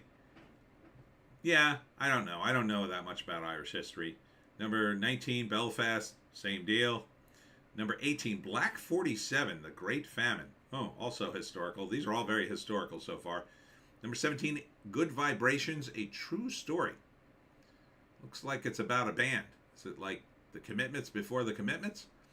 Or after the Commitments? Number 16, War of the Buttons. Feel Good Classic. Okay. 15, Cavalry. Again, Brendan Gleeson. The Quiet Man with John Wayne. I don't know. It just looks weird. The Wonder, number 13. Maybe. An intense psychological drama starring Florence Pugh. Who? The Wonder tells the fascinating story of a young fasting girl, a girl who claims she can miraculously survive without eating. I don't know. That doesn't sound good. Number 12, The Guard. That's a good movie. I like that. Number 11, Nowhere Special. Don't know that one. Number 10, 71, an intense drama. Number 9, Mickey Bo and Me, heartwarming and heartbreaking. Maybe. Ooh, here's one they missed. Number 8, In Bruges. This is a good movie. I don't know if it was one of the funniest movies. It's very dark, I would say. It's a dark comedy, if anything. But Colin Farrell is great in it. Brendan Gleeson. I mean, they're both great in it. It gets very dark, though. Don't kid yourself. There are some funny moments, but... number 7, Hunger. Immensely important, I guess. Number 6, Once. A Story of True Love. Not my kind of movie. Number 5, Michael Collins, another historical one. But I hear good. Number 4, a Caelan Cumin. That's Gaelic for The Quiet Girl, I guess. Oh my God, it's an Irish language film. I guess this has subtitles in it. Might be neat to hear the Irish language, though. Like for a whole movie. Number 3, The Banshees of Inisherin. Again, I like this movie. One of the latest Irish films. Oh, that's sort of faint praise, isn't it? Number 2, In the Name of the Father. A Harrowing Tale. I remember that movie. I don't think I saw it. And number 1, The Wind That Shakes the Barley. Cillian Murphy. Dark and important. Is that James McAvoy? It looks like him. Starring Cillian Murphy. And no, I think that's Padraig Delaney and Leon Cunningham. Oh, Leon Cunningham, the Onion Knight. So it's during the Irish Civil War. All right. So those are some Irish things. And I think we learned a lot. Yeah, the Irish know what they're doing. I mean, they got some good actors. They got some great talent. And, you know, they've got pretty good swath of movies, I would say. I mean, it's a small country. I didn't want to do too big a list. Then it really gets far afield. I mean, the list of actors and actresses, those first 20, I was like, who? So, yeah, I think the Irish are doing okay. Irish cinema. There are a few other movies that were made sort of in Ireland, but like it's really hard to find out information because I don't think American distributors want you to even know who they are unless they're distributing it. You know what I mean? But I've found a few online over the years. There was a pretty good one that was one of the guys from the Tri Channel was in it, and it was pretty good. It was about this hair salon. Some local gangsters are shaking it down, and then they sort of take matters into their own hands and kill this local gangster. I think they kill him, and then they're hiding the murder, and then they win this contest that brings them all sorts of exposure, and it threatens to, you know, while the gangsters are trying to figure out who killed their one guy, they get all this attention, and it kind of screws up everything. I forget what it was called, but it looked pretty Irish. It looked like a movie made by like local Irish people as opposed to like, something that was historical or something with a big budget. So it looked kind of cool. All right, let's get into the trades because we should see what's going on in Hollywoke. God, these ads, they pop up everywhere. Never freaking stop. Panda. Panda's in Sam Warren's Triumph again. Okay, so we knew that from the box office. David Seidler, the King's Speech screenwriter, dies at 86. That's not a bad run, I guess. If you can get to 80 something. Think about that, Joe Biden. Aaron Pierce says he's not attached to Marvel's Blade as the project evolved. I'm no longer part of that. Is this the guy who did the Society of Magical Negroes? This is the same guy, right? No, it's a different guy. Nah. Aaron Pierce. No longer attached to Marvel's upcoming Blade film. He's an actor. So who is he supposed to be? His role was undisclosed, so we don't know who he was supposed to be. I don't know. That movie sounds doomed. If they had just made a Blade film starring Wesley Snipes, I think everybody would have went nuts, right? And I know Wesley is older, but I still think he could have pulled it off with a little bit of CGI, a little bit of armor. He was wearing armor anyway. The other movies he wears armor, so put him in the armor again. It'll look like he has muscles still. He's not in that bad a shape. I mean, he's a little older. He's getting long in the tooth to do it, but I think they could have done it. I think you could have given him enough makeup. He would have looked fine. He would have looked like Blade. And it would have made sense because he's Blade. He's a vampire. He's a half vampire. Lives a long time. I think that was the only way to go for a Blade movie. Bring back Wesley Snipes. And incorporate even the crap Blade movies. Everything that happened in the previous movies. A nod to it. I don't know. Are any of the actors dead? Is Chris Christopherson still alive? I think he's dead. But Wesley Snipes would have been. People would have went berserk for the Blade movie if they had done that. It would have been fantastic. And it's not like Wesley's doing a ton of work. I'm sure he would have come in for a reasonable price. Yeah, that Disney would have had to pay him slightly more money. So what? And the best part about that, from the Disney perspective, not my perspective, I wouldn't want this, but if you were going to force the character to pass the torch along, best you have Wesley Snipes to do it, because that ends an air, an authenticity to it. Now, I don't think they should have done that either, unless they were going to pass it to, like an alternate version of Blade, or like at the end of the movie, he drinks a bunch of blood and becomes younger again, and then it's another actor. Like, that would have been cool. Like another actor who basically looks like Wesley, but he's just younger, and you just pretend like it's a younger version of him. No problem with that whatsoever. But instead, they were going to try to do... Why are they following the blueprint for Marvel Comics? Everything at Marvel Comics sucks right now, in my view. It just absolutely sucks. Oh, we're going to follow the comic. You didn't follow a comic for decades. Decades you wouldn't follow any comics. Now you're going to follow the comics, the worst comics in the world? These people don't know what they're doing. They can't distinguish between anything that's crap and good. Don the Second. I can play Blade. Can you? Well, I'd watch you as Blade. And then you could do your own soundtrack. Because Don makes music, everybody. But, like, why wouldn't you use Wesley Snipes? The guy's still viable, I say. He was in What We Do in the Shadows. He made a cameo as Blade. It's the most brilliant thing ever. It just kills me that Marvel screws yet another thing up. And they can't even get their crap version of Blade right. They can't even get the damn thing going. Because they're so incompetent, in my view. They can't even get the damn thing going. Don the Second. That'd be cool. Eventually, I'll score movies.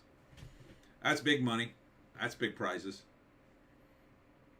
You should put that out there. Because there's a lot of movie, there's a lot of guys, they don't even think of that. Filmmakers, you know, they don't even think to go to young guys who are making music and just say, give me some music for my film. Just even just put it in the background, you know, just to have it out there. It's a win-win, I think. You know, you got a guy, I mean, they probably have no money. And I don't know if you want to take money from a young filmmaker, except that you'd want to, I guess you'd want to license it. So you'd want to get at least a small fee to say that you license the music for the movie. But, you know, I think it's a win-win because there's no risk to it, you know. If your music gets in the movie, even if it's just playing in the background, more people are going to hear it. And even if the movie sucks, they won't associate the music with the sucky movie, because I think people can make that distinction, unless they do, like, you know, unless it was like they were dancing and singing to it or something like that. But you know, for just music in the background, like, you know, music in a car, you know, they're just driving somewhere and the music's playing in the background. Guys need that all the damn time. They really do. They need music, and some of them just don't think to put it in, you know, or they just don't want to go through all the hassle. So I would say, put it out there. You know, if you know any filmmakers, or just, you know, put it on your website or whatever, and just to let people know you're available to do that.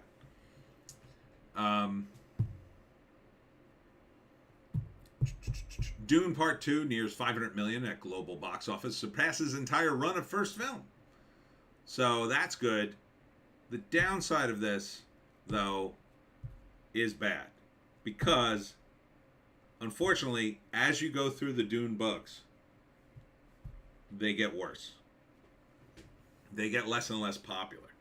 So, the smart thing to do, I think,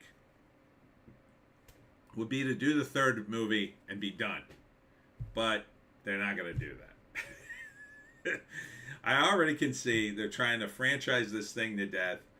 I think it's a disaster waiting to happen, but, you know, I do like that they've done two good films. I hope they get at least a third one in and kind of at least give the director a chance to end the trilogy, and Timothy Chalamet and whoever else is in it. You know, give them a chance to have a big send-off, and then when you do a fourth movie, inevitably, hopefully they go to a different era of Dune, maybe, you know, and do something else with it. But I don't know. Hollywood, they're going to beat it to death, I think. St. Paddy's Day is the best Irish movies of all time. Now, we just did that. We just did that, Variety. You're not paying attention. Kite. Then there's Dune the Game. We couldn't add so much politics and make people feel like fascists or gods.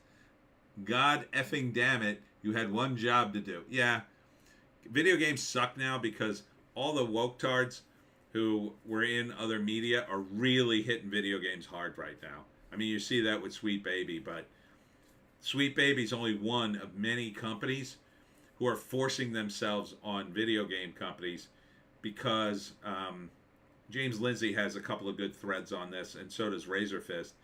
But what James Lindsay said was, you know, some of these games cost hundreds of millions of dollars to develop and build. So what they want to do, and all good companies want to do this, they want to borrow the money to do it. Because the idea is you borrow the money, you make the game, you sell the game, you pay back the loan, and it's like you never had any risk, right? I guess. They don't want to put out their own money for a game, in other words. So what happens with ESG stuff is the guys at BlackRock, my understanding, and the ESG, Masters of the Universe, in order to get companies low interest loans, they say, we'll give you money, we'll give you a bunch of venture capital, but you have to incorporate all this ESG BS. So for them, it's a less risk. But inevitably, what has happened? All these ESG companies are closing down left and right. Don the Second. Yeah, it's going to take a while for wokeness to stop in games. Yeah, we're really feels like we're kind of peaking in that right now. You know, just as it's going out of some things, although it's not going out of comics, man. You would think, I mean, those guys never really made any money as part of the problem. Comic books is just bad all over. DC's getting more woke.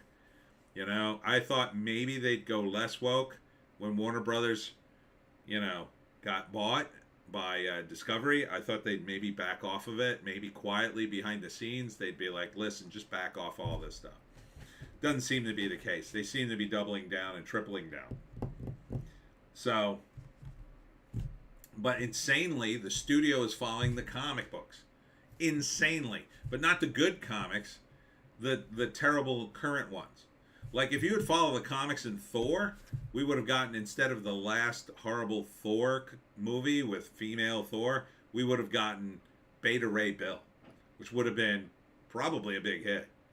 You know, if they could have stopped themselves from woking it all up. Beta Ray Bill was a huge hit back in the Marvel days. He was the alien Thor.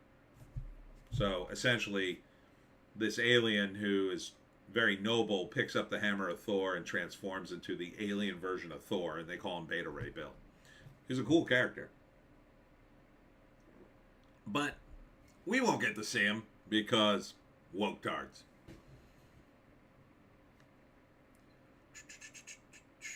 All right. The Idea of You is a movie with Anne Hathaway. It's an article here, a review. And so the premise is Anne Hathaway's an older woman dating a younger man who's a pop star. So it feels very much like a older women movie. I don't think it's going to do that well. Don the Second. Older games are becoming more popular. Once in a while, they will be none woke game that doesn't... Wait. Once in a while, there'll be a new woke game that does gangbusters, the last Harry Potter game. That wasn't woke. That wasn't woke at all. And in fact, well, it was a little woke, but the woke tards tried to cancel that game. They hate that game. They really went after that game. Yeah, I don't know. Until this, I refuse to do any of this crap. I'm just going to refuse to do it. As long as I can survive. I guess at some point, maybe they'll force me into working for somebody because I'm starving, but maybe I'll just go work at, I don't know, a produce stand somewhere. Don the Second. None.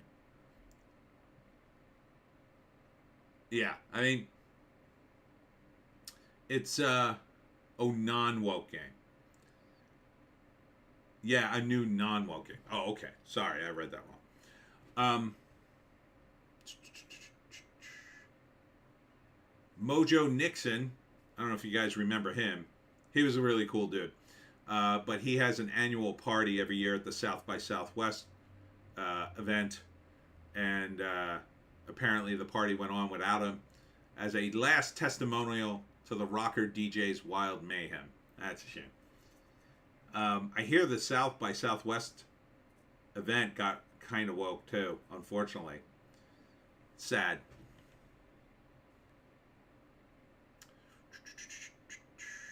Alrighty. Oh, here's a weird headline. Filmmaker couple ask themselves, why the F am I so sad, to reclaim the narrative of childlessness. I think you just answered your own question, childless couple, but okay. I don't have any kids.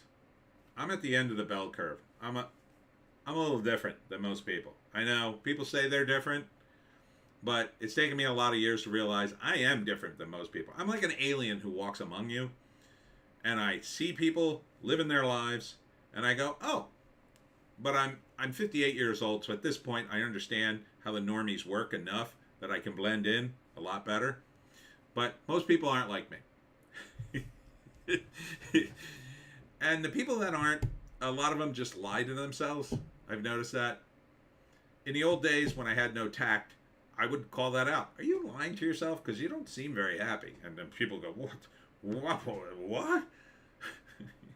And I'd have to go, oh, right. I probably shouldn't say that out loud. So I think a lot of these childless people are now regretting their childlessness, but What are you going to do? Life's full of choices, and you sometimes make stupid ones. I get, though, why some people didn't have kids. Some people shouldn't have kids. There are a lot of people who have kids. Like, you go, oh man, I wish you didn't have. I wish you didn't spawn because you're a moron and your kids are even dumber. But you know, most of my family, they all have kids. Every one of them, everybody I know in my family has kids, but me. Like I'm the weirdo. Hollywood strikes really a $6 billion loss, more like 1.4 billion, says one economist. I don't know about that. Phoenix fire pits. I knew you were different 40 years ago. Ha ha ha ha. Yes. Yes, I am. All right. What other things? Oof. So this was kind of a big scandal. I don't know how this happened, but Quiet on Set directors explain how they uncovered Star's secret support for pedophile Brian Peck and whether kids are safe on set post Dan Schneider's Nickelodeon reign. It's just a huge scandal that's really not getting enough attention. That Nickelodeon for years were doing all these kid shows with kids, and there was some pedophile shenanigans going on there. It's messed up. I mean, it's really messed up. No one knew, or at least, you know, as a viewer, how would I know? And I was too old to even watch any of these shows, but I remember Dan Schneider. I remember him showing up on TV once in a while. It's dark, man. That's just dark as F. Okay. Moving on to Fandom Plus. Fandom Pulse. Fandom Pulse. Sorry about that. Billy D. Williams answers rumors reprising Lando Calrissian. Pay me a lot of money and I'll sell my soul. That's kind of sad, isn't it? That's really kind of sad. Dude, don't sell your soul. That's a bit much to say. I mean, you could have just said, I would love to play Lando again. Like, nobody would have a problem with that. Man, when you say, pay me a lot of money and I'll sell my soul, it's kind of too much. If I was a studio head and you said that, I'd be like, oh, dude, I don't know if I want to do this now. Kind of ruined the whole thing for me, dude. I mean, are you that desperate for cash? I mean, plus, like, how does that put him in a negotiating position? I don't think that puts him in a good position, even though he's saying, pay me a lot of money. Sounds like he needs money. Don the second, well, at least he's honest, LOL. I know, but he's kind of like, imagine getting into the negotiations with him. Well, Billy, we have this movie we'd like you to be in. Now, you're not in it for very long, but we're going to give you $10,000 to be in it. And he would go, well, that's not a lot of money. Oh, I think $10,000 is a lot of money. And then, you know, he's already being lowballed.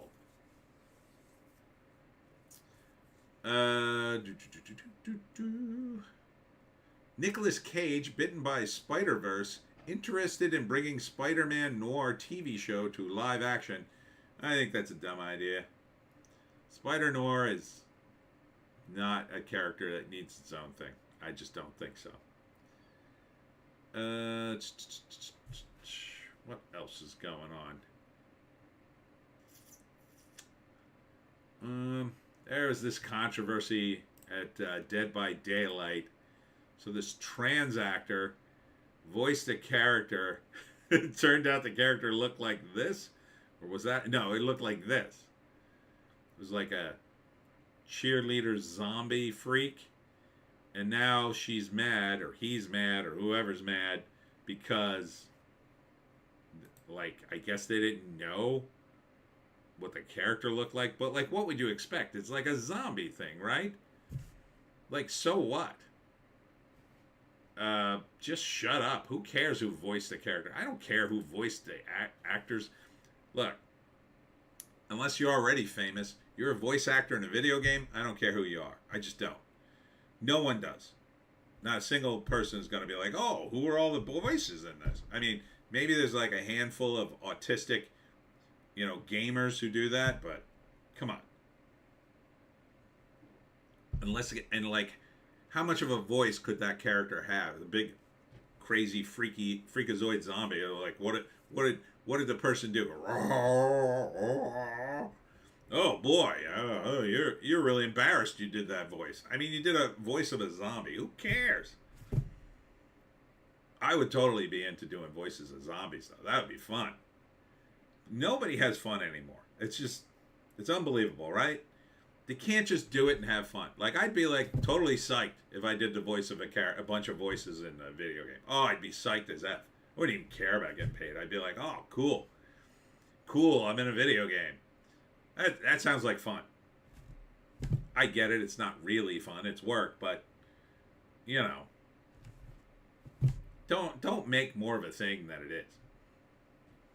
All right.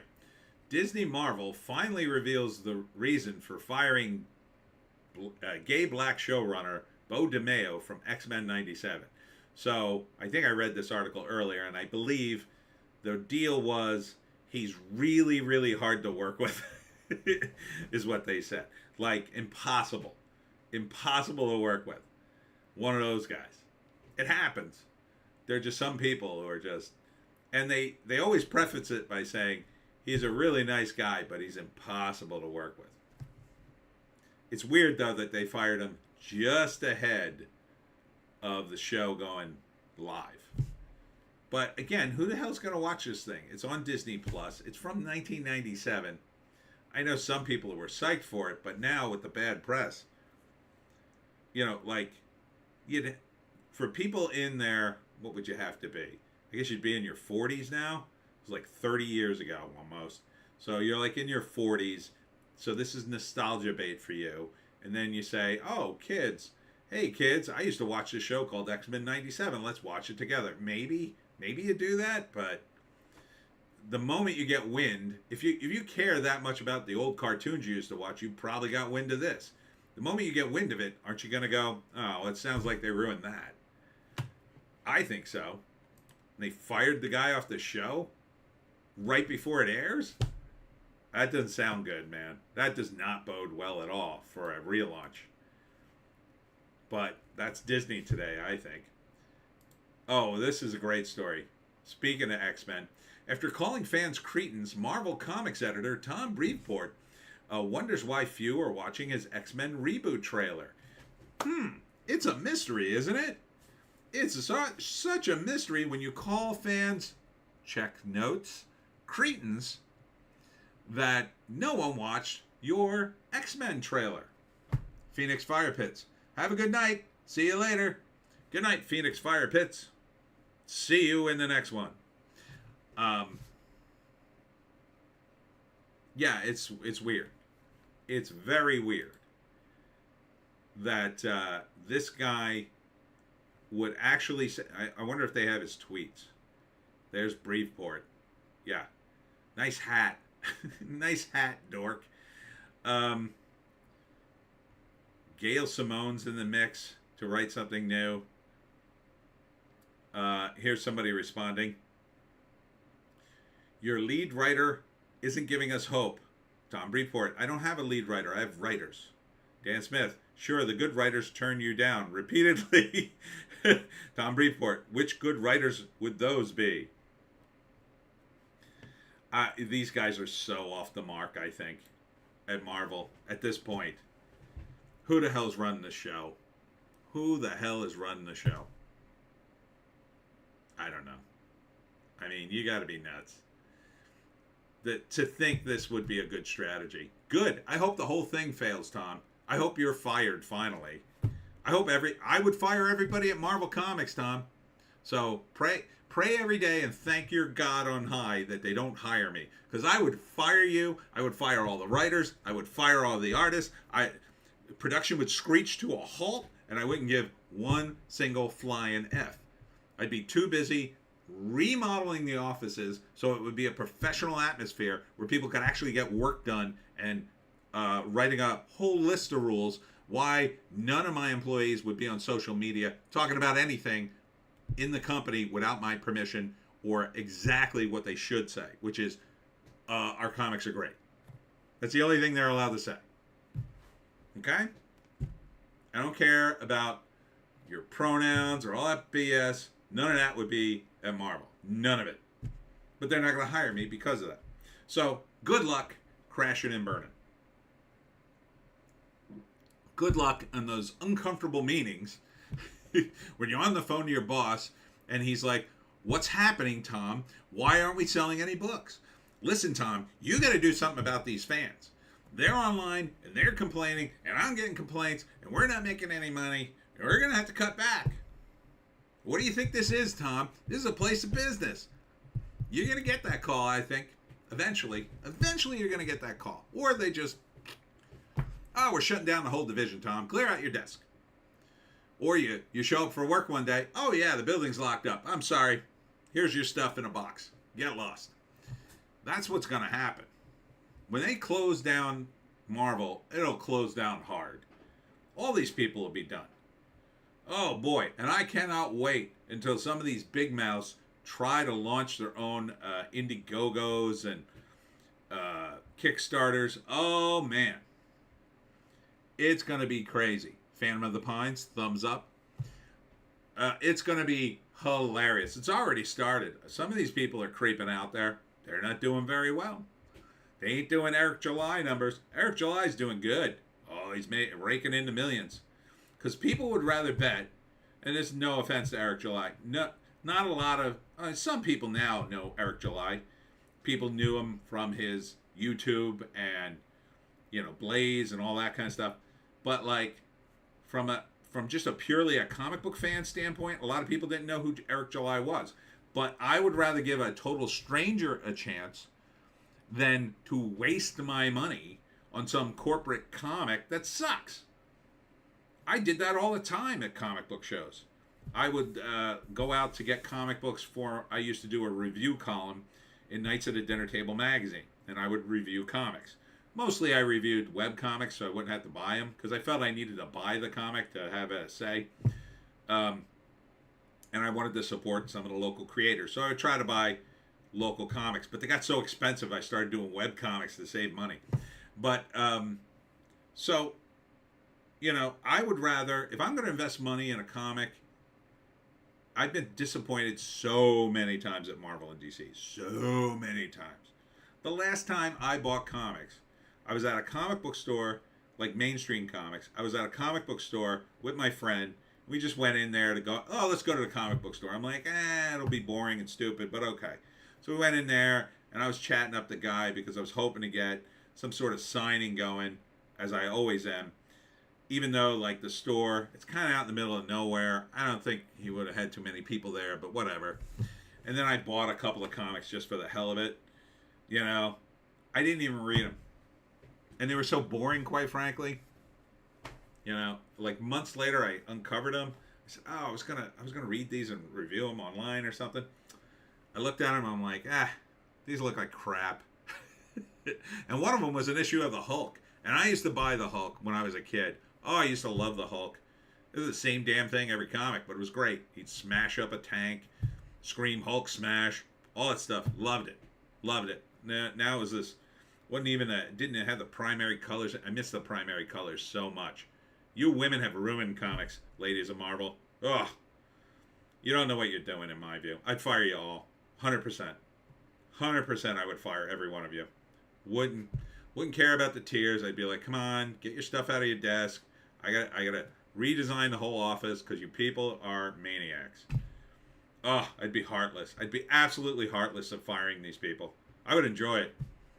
Oh yeah, I would enjoy it. I would revel in some of it. Oh my God, I don't know what I'm gonna do for rent. That is not my problem. Get the hell out of the office. I got so much work to do rebuilding the company that you guys destroyed. That you guys basically destroyed. But they would never do that. They wouldn't do it for me. They wouldn't do it for any guy like me. There's no way that's ever happening. I think there's only one next step at Marvel and DC. And that next step is to shut it down and license the characters to someone else and let it be somebody else's headache. That's what's going to happen. So you're going to see Marvel characters show up at probably like a place like Boom Studios or maybe IDW, who somehow still keeps getting money to publish. I don't know how. Maybe Dark Horse even. And it's just going to be a licensed deal, or maybe some company will come out of the woodworks. They'll get some venture capital just to license Marvel and DC comics, and then do like a Marvel DC universe, or I don't know. But who knows? It'll be like kind of like Disney comics. That's the way. That's the way the Donald Duck comics were for years. They licensed them out. Disney still owned them, but they made money. Guaranteed money when you license something. Don the Second. The companies will implode before they change their ways. Disney has so much money, though. I mean, they are burning it as fast as they can, but they still, from a financial standpoint, they're still kind of okay. But they are in trouble, I think. I think they're seeing the writing on the wall. I think they're, because these guys look so far down the road. They're doing the projections for the profit and everything and their costs. And they're constantly crunching the numbers. But I think they're looking 5 years down the road or 10 years and saying, "Oh my God, we got to change. We got to turn this around now.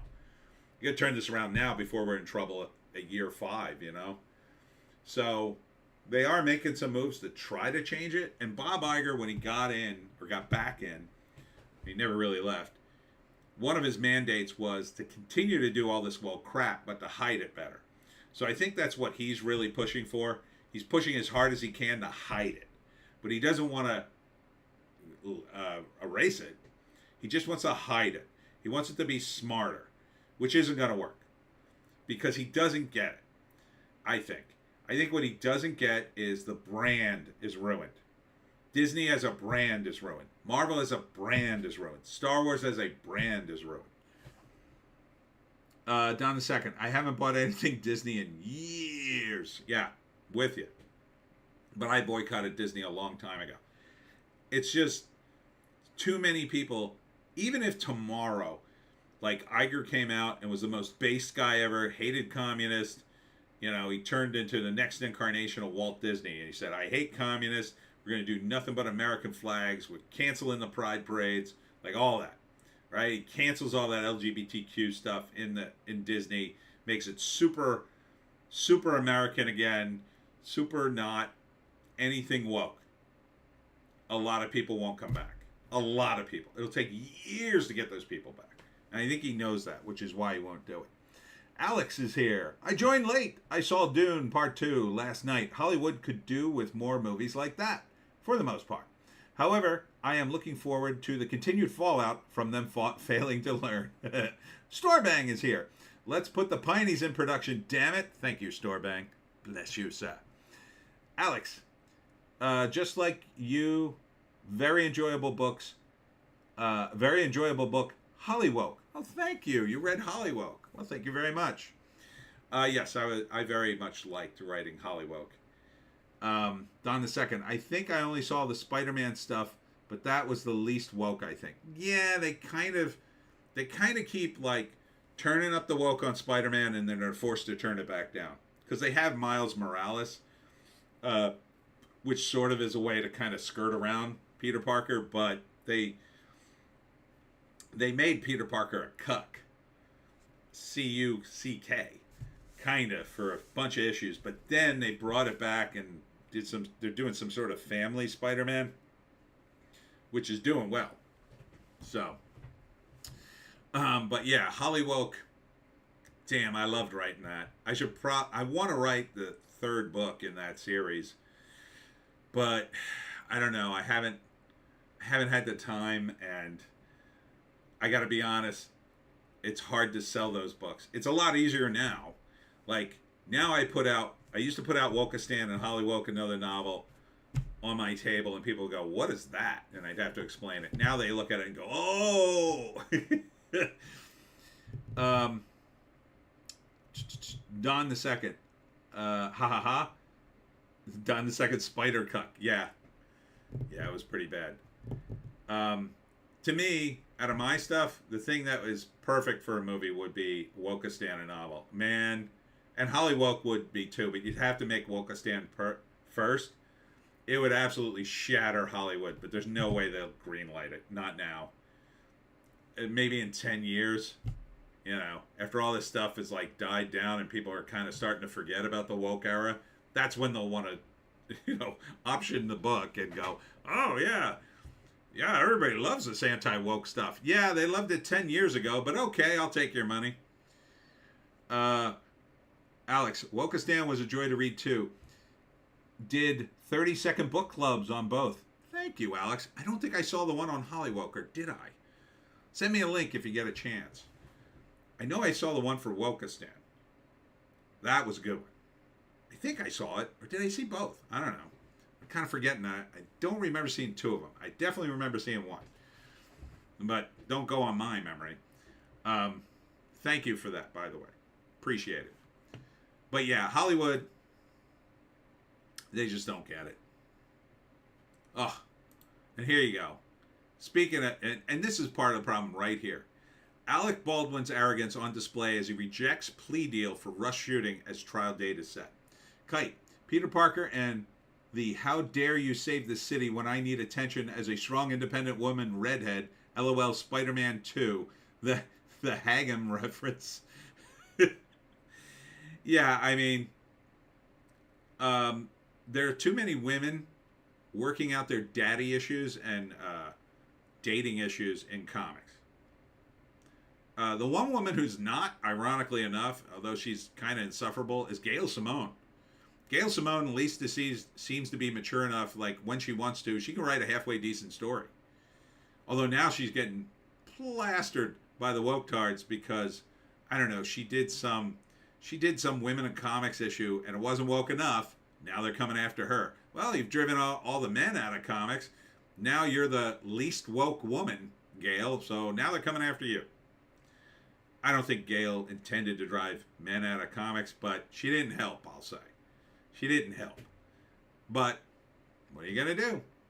That's the way it goes. That's the way it rolls. These people won't be happy until Marvel's destroyed. There's only Marvel and DC, there's only two ways it goes. Either they're destroyed or you hire me and everybody gets fired. Everybody. I would fire the janitors. I would fire the doormen. I would fire the people who are in charge of building maintenance. Everybody must go who is tainted by the wokeness. They all must go. All the executives, they definitely have to go. They definitely have to go. I would answer to no one. And they'd offer me all this money, and I'd be like, well, will I answer that? Well, you have to answer to a board of, all right, let me stop you there. No, I'm not going to do it. Go continue to fail. Go continue to fail and lose money. I can fix your problems, but I need the power to fix them. If I got to come to you every time and we don't know, you fired all these people and you were rude. No. They're all being fired, all of them. I'm not keeping anybody. No one survives the purge. No one. Everybody goes. It's like the Roman purge. They all go. Now there's some talent in that mix. Years later, maybe you bring them back, like Gail Simone. Gail Simone would be someone. I wouldn't bring her back. Oh, she'd be far down on the list. Gail Simone would come back like as I'm leaving the company with my millions of dollars. But most of the people, gone forever. And a handful of them, a handful of talent after we're established again as a real company, making real comics. None of this woke tardism. Hire a bunch of very normal people. Normal people. It'd be completely merit-based. Okay? We'd be checking sales. Oh, your sales are down, dude. You got to get your sales up. Just giving you a heads up. You got 6 months to get your sales back up, or we got to think about a different plan here. That's the way it would work. That's the way it should work. That's the way it used to work. Now, some of that, you need vision. I mean, there's other elements there. It's not all that. It's not all about money, but my God, man. Just getting the comics back to the way they were. Do you know what the sales would be like? Oh, my God. Marvel Comics is doing all this base stuff. Really? Oh, you got to see it. You got to read it now. Oh, my God. Storebang. You used to be able to pitch screenplays at Amazon Studios. Mine were rejected for not being gay enough. Really? I didn't know you could pitch to Amazon. Well, I missed that train. But they wouldn't have hired me anyway. Alec Baldwin's arrogance. Now this, He is very symptomatic. Now, they offered him a plea deal, apparently, and he rejected it. And I think he was foolish to do so. I think he was very foolish to do so, because this would be over by then. It would be over by now. Now, he would get sued. That much is true. But I think if he was sorry, he doesn't seem to be sorry to me. He keeps talking about, well, it's a tragedy. Yeah, a tragedy that you had a hand in. You should be sorry. I get that he doesn't want to say the exact words because he feels there's liability in there and he doesn't want to be sued, for every dime, but I think he needs to say something along the lines of an apology. He doesn't seem to really apologize. And that's what I think is hurting him. I think deep down, people look at Alec Baldwin and go, if you just, if it had been me, I would have been like, take everything. I would feel so bad. I would be like, I don't deserve anything. I'm so sorry. I wouldn't stop saying I'm sorry. And I'd probably lose everything. But in the end, I'd feel better. I think I'd feel better than if I went down the path of, let me get George Stephanopoulos in here and talk about how the gun just went off. The gun that happened to be in my hand? I didn't even realize it seemed to be. I'm just going to say that. So this is my speculation and opinion. Calm down. Calm down, Alec Baldwin's lawyers. Just goofing around on the internet. I think if he had been very quiet and offered, I'm sure behind the scenes he was saying, nice things to the husband of the woman he shot. But those words kind of fall on deaf ears when you see the interviews with him in public. I don't think he should have went public at all. I think he should have disappeared from public life up until now. And then he'd be fine. It would be already over. Take a plea deal, pay out whoever you got to pay out, and be done. What is this fight for? To save money? You shouldn't be worried about saving money. You should be worried about, saving yourself. Saving, if you believe in God and heaven, your immortal soul, maybe? How about that? I'm not a religious guy. I don't believe in religion, but I believe in God. But I don't know what Alec Baldwin believes in. So, I don't know, man. I think he made a huge mistake. He should shut his damn mouth. But, whatever. Going to the Hollywood Reporter. Gina Carano on getting sacked from her Star Wars and her Grudge match with Disney. Alex Ogle. Baldwin is my favorite Hollywood villain. Utterly irredeemable. Yeah, he kind of has become that, Back in the day, he was just another Hollywood handsome dude. And, but he kind of wouldn't get in enough movies for a guy as handsome as him and as famous as him, I noticed. I remember thinking back then, why isn't this guy in more movies? He's freaking handsome. Why doesn't he work more? I think the answer is people didn't like him. So they hired him, but they didn't hire him a lot.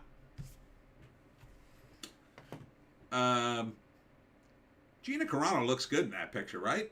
That's a good picture of her. She should keep that one. I hope she gets some more work. I mean, she got some work from the Daily Wire, but unfortunately the Daily Wire isn't big enough to make enough movies yet, but they should give her more work. I think down the road she'll get more work, but we're not quite there yet. Alex, Gina Carano grudge match with Disney? I'd pay for ringside tickets to that. I don't know who exactly she would wrestle. The giant Disney logo. Oh, here we go. Dune 3 has a big challenge. The next book isn't that great. Yeah, they just go downhill from what I understand. Jonathan Majors' red carpet return and 8 other things you didn't see on TV at the NAACP Image Awards? So let me get this straight. A guy who's going to jail for, I forget what the charge was. I guess assault. He's on the red carpet at the NAACP Awards, Image Awards. How is that good for your image NAACP. Doesn't make any sense to me. Although I will admit, I'm not so sure about the charges, but I didn't do a deep dive into the evidence, but some of the evidence seemed a little sus with regards to the girl. But again, I don't know. I don't know if the studios mess with this case in order to blame Jonathan Majors for the failure of Kang so they could get out of his contract. I wouldn't be surprised if that eventually comes to light. I really wouldn't. Because you got millions of dollars at stake. They were probably locked into some contracts with him because they were trying to plan this stuff so far out. And now it seems like they just need to cancel it all. Right? They need to cancel. They canceled, apparently, Ant-Man 4. I can't imagine why they even had it in the pipeline, but there was a Captain America 3 in the pipeline. That's been canceled. I don't know why I don't even know what you would have called it. You couldn't even call it Captain America 3, or not Captain America 3, Captain Marvel 3. So you would have had to call it The Marvels 2? A marvelous movie? I don't know. I don't even know what you would have called a sequel to The Marvels. We Like Burning Money? It doesn't make any sense. But, again, these are people following the comic books down a rat hole. Think about it. So they did Female Thor. Female Thor was not popular in the comics. America Chavez, they put in the Doctor Strange movie. Another character. Failed. Ms. Marvel. Comics. Failed. Captain Marvel. Current Captain Marvel. Utter failure as a comic book character, in my view. Why are you following the failure? You have literally hundreds of IPs that have had massive success. Anybody remember Strike Force Moriarty? That was a huge miniseries back in the 90s. It was an alternate Marvel universe, kind of, completely separate from the Marvel characters, but it was huge back in the day. I believe it was an alien invasion they fight. Oh God, it's been so long. That was a huge book. Huge. No thoughts to developing that? Captain Marvel himself, the original Captain Marvel. Great story. Big numbers. Didn't adapt that. Skipped right by it. Oh, we got to get to female Captain Marvel. You know, the one that doesn't sell comic books. Oh, the fans will love that. Why? And this idea that the fans will only like, we want female fans, therefore we'll only greenlight female characters. You know, women like men. Some women do. Most women do, actually. Alex, James Hibbard doesn't understand the Dune series. IG, he thinks Messiah is not great. It would make a great spy and espionage thriller. Hibbard is typical modern-day fanboy, with an I, utterly lacking. Yeah, I mean, the current YouTube shills, I mean, these guys, look, I've been offered money for YouTube stuff. Back in the day, when it was more honest, I took money to promote Guardians of the Galaxy. And I was very forthcoming in promoting that. I was like, oh, they gave me some money, I'm going to promote this. Hey, this looks pretty good. Like, you could totally do that and be honest about it. But these shills online, these guys are not honest actors a lot of times. And the companies want you to be like, oh, I just saw this thing and I really like it. Like it's spontaneous. Like you're not being paid. People just assume you're paid unless you're a really good actor. Like if you're really good at lying, maybe you could pull it off. But most YouTubers aren't that good at an actor, you could tell. They're just idiots with a laptop and they talk about nonsense. Like, do you think Hassan Piker promoting anything would be legit? I wouldn't trust if he predicted a rainfall in the middle of spring. I mean, I wouldn't trust him at all. Not a word coming out of his mouth. Same thing with a lot of YouTubers. You got to pick guys who have legitimacy, and you got to go along with that credibility. You can't ruin their. Who's going to pay off? You're gonna take a payoff to ruin your credibility on YouTube or online. That's it. You're done. You might as well close your channel. And that's what a lot of YouTubers do, apparently. I guess it makes them rich for a while. I think that's only because a lot of people become your subscribers, and then they'll watch you once in a while. And maybe if you got millions of subscribers, that kind of works for you. Because, yeah, like look at Ethan Klein. Ethan Klein, I don't know what his deal is, but like his channel and his subscription and his fan base just seems to be tumbling away. So, like, would you trust him if he suddenly said, "Oh, you got to see this movie"? I wouldn't. I'd be like, "Why the f is he suddenly?" Oh, he must have been paid. That's what I would assume. I would 100% assume that. But you could buy sponsorships. Like, I wouldn't mind a sponsorship for a movie. I would just need to be clear, like, I haven't seen this movie yet. They're my sponsors. So you might want to check this out to support the channel. Like, people like to do that. Now, obviously, if it was a obviously, if it was The Marvels 2, I'd be like, no, I can't take your money because, yeah, that would be not a movie I could endorse. Maybe if he actually made a good movie, I would endorse it. So if they came to me with Blade and it was still like, oh, it's going to be about Blade's daughter or whatever, I'd be like, no, I think you should have used Wesley Snipes. Go F yourself. But, I mean, there are ways to do it. I don't get these people. But anyhow, inviting Jonathan Majors to the NAACP Image Awards, what are we doing? Guy's going to jail. Isn't he? Or is he appealing? I don't know. Maybe if he appeals and he gets off.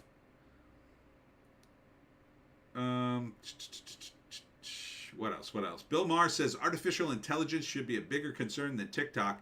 Bill Maher was in the headlines this week. What the hell happened? Oh, first, he was mad at his agent and fired him because he didn't get to go to a certain Oscar party. Oh, right. And then he did a 6-minute screed, which he does on his show. You know, it's the new rule or whatever he does. And he basically said, why aren't people okay with the economy? Was basically the message. And it was like a rich dude saying to the peasants, oh, why don't you just eat cake? Like, it really was that moment for him. Like, he's got TDS real bad, but for him to defend Biden economically, I mean, who the hell's feeding him news?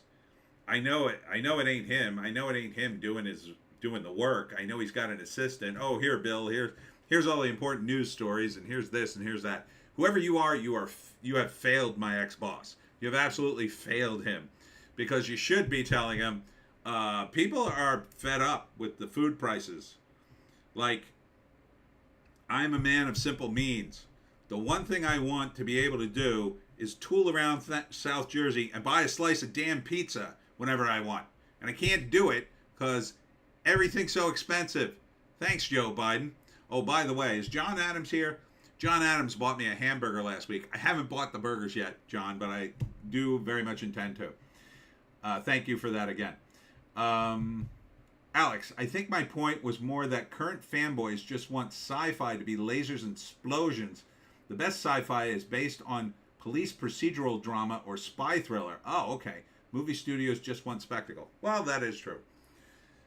I don't know. I think for sci-fi, I think for me, the rule has always been you have to take whatever it is, like if it's modern day society, let's say, or some variation of it, you have to change the physics of the universe in some major way, right? So the story revolves around something other than just the characters. So like in Star Trek, part of it is faster than light travel that impacts the story and meeting aliens and stuff like that, right? That to me is the important part of it. Not so much the lasers and explosions, but that they meet aliens and can travel to all these places.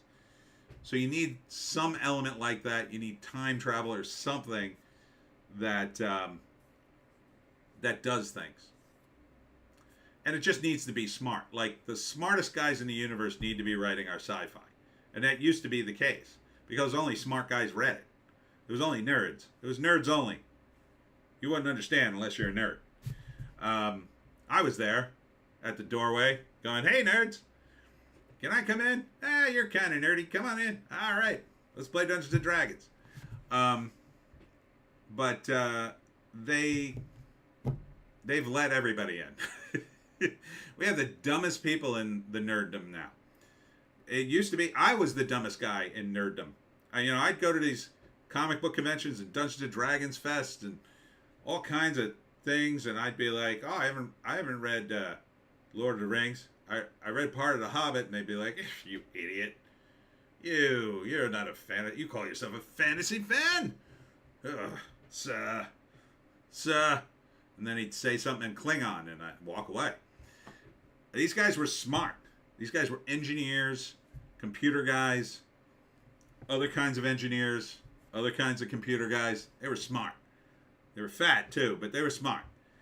But then something happened. Geek chic hit. And now they let everybody in. Go to a comic book convention. It's a lot of normies at a comic book convention. Or they're fans of one particular thing. They're like super fans. Which is another word for annoying fan. Because they won't shut up about the one thing they're in. Like some of the guys I used to deal with at real nerd cons, they were actually autistic. Like, I would have conversations with them where I have to go, "Okay, listen, I have to stop talking to you because you're not making much sense, and I really got to talk to somebody else now, but it's been good talking to you. I'm trying not to hurt your feelings, but you're too much of a nerd for me. So you're going to have to move away from my table so I could sell something today." Kite, now the nerd.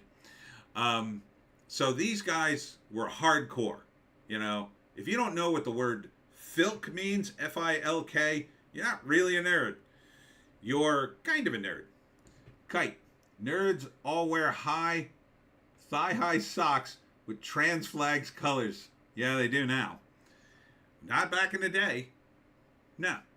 If you could take nerds from the 80s and bring them into the future, and you started doing all the trans stuff, they'd be like, "Well, excuse me, sir. Biologically speaking, there really is only two sexes. So I have to tell you," I mean, they were actually that way. Scientifically speaking, I mean, you could say whoever you are, and I will respect whatever these pronouns are, I guess. But biologically speaking, this is a proven science. And they were real scientists, some of them. Real scientists who knew science, not like woke science.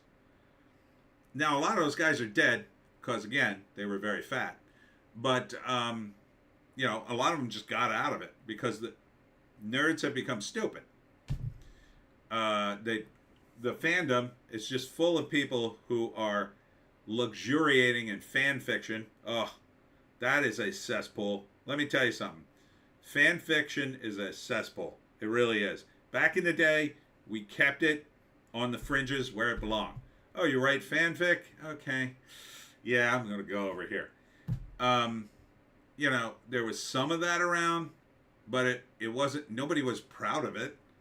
It was basically smut for nerds. Now, like, you have people online, there's whole websites dedicated to fan fiction, and they luxuriate in it. And now they work for Star Trek Discovery, apparently, and other shows like that. They're terrible. It's ruined them creatively. Like before they even got their career started, they're not good writers. If you're wallowing in fan fiction, get out. If you're a teenager, like a young teen, and you're practicing, that's one thing. Write it, don't show it to anybody, and then burn it, and then write something good. But if you're a grown adult, you should immediately stop writing fan fiction. You should stop reading it. It's not for you. It's for children, warped children. It shouldn't be warped, and it's for practice only, at best. And that's the good version of fan fiction. There's a lot of fan fiction out there. It's very, very, in my view, poisonous. Alex Ogle, yeah, but these days the fanfic is better than the real stuff.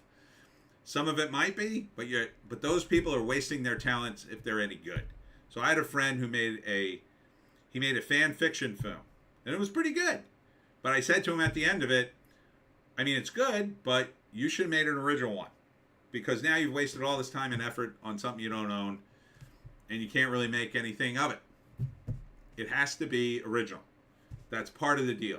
Like, if you want to do it for practice, fine. Even if you want to show it to your friends, fine. Even if it's good, fine. I could write you a good Batman thing, but I'm not going to do it. What am I going to do that for? I've got other things to do. If I'm going to be paid, I'll write it. If I'm not going to be paid, what am I going to do that for? Doesn't make any sense. Alex, also, it was the fans that despecialized the Star Wars movie. Despecialized the Star Wars movie. Yeah. Well, back in the day, Star Wars was for jocks. They were the jock nerds. The jock fanboy, sci-fi fanboys. It was only the true nerds that were into Star Trek. Trekkies were true nerds, and the Star Wars, they're all jocks. They're all a bunch of normies. They're not real sci-fi fans. And some of that is true. But now it's like Star Wars did open the door in some respects to the normies, but to me, it doesn't hold a candle to the science fiction in Star Trek. OG Star Trek had real science fiction in it. Star Wars it's like Star Trek, or it's like a movie with some sci-fi elements in it. There's your beep beep beep pew pew stuff. It's surface. There's no real sci-fi elements in Star Wars like Star Trek. Like the plot has to revolve around something. It's a little more important. Like the faster than light travel and the planet destroyer in Star Wars kind of almost don't matter. You could have rewritten it in such a way that you didn't have that. You could have rewritten Star Wars in a way that you took the sci-fi elements out. Would have been basically about fighting an evil army. You can't really, I don't think, remove a lot of the sci-fi elements out of the OG Star Trek. There's too many of them, and they're too integral to a lot of the plots. Alex, Trekkies or Trekkers? One set wonders what sex is like in Zero Gravity. The others wonder what sex is like. I used to say Trekkies, but I've heard Trekkers. There were, of course, say this is a true nerd debate, right? You'd go to the fandom or the panels at a sci-fi show, and one of the panels will be Trekkies or Trekkers. Which one is it? And then they'd literally argue for an hour about which term was more appropriate. And it would be more formal than most debates they have now. Now panels are a joke. I haven't done panels in a while. When I do them now, I'm usually the only guy there, and I take over everything. But if I do a panel with a group of people, God forbid they have one of the fans moderate it, it's always a disaster. Because it's like, oh, today on the panel, Tony DiGerolamo, writer of the Pineys, this person who's a cosplayer, and this person who's a real big fan of Star Trek. And I think to myself, why am I on this panel with these people? Like, why didn't you bring any pros to come in with me? Why are you putting me on the panel with two amateurs? That's happened to me before. It's a nightmare. It's a nightmare. Because then one of them, it's his time to shine, and he won't shut up. Ugh. Then the complete opposite was when I did Dragon Con one time. I got to be on a panel with Richard Hatch from Battlestar Galactica. He was really cool. And a few other people who were like, they were all pros. I was the low guy on the totem pole at Dragon Con. All right.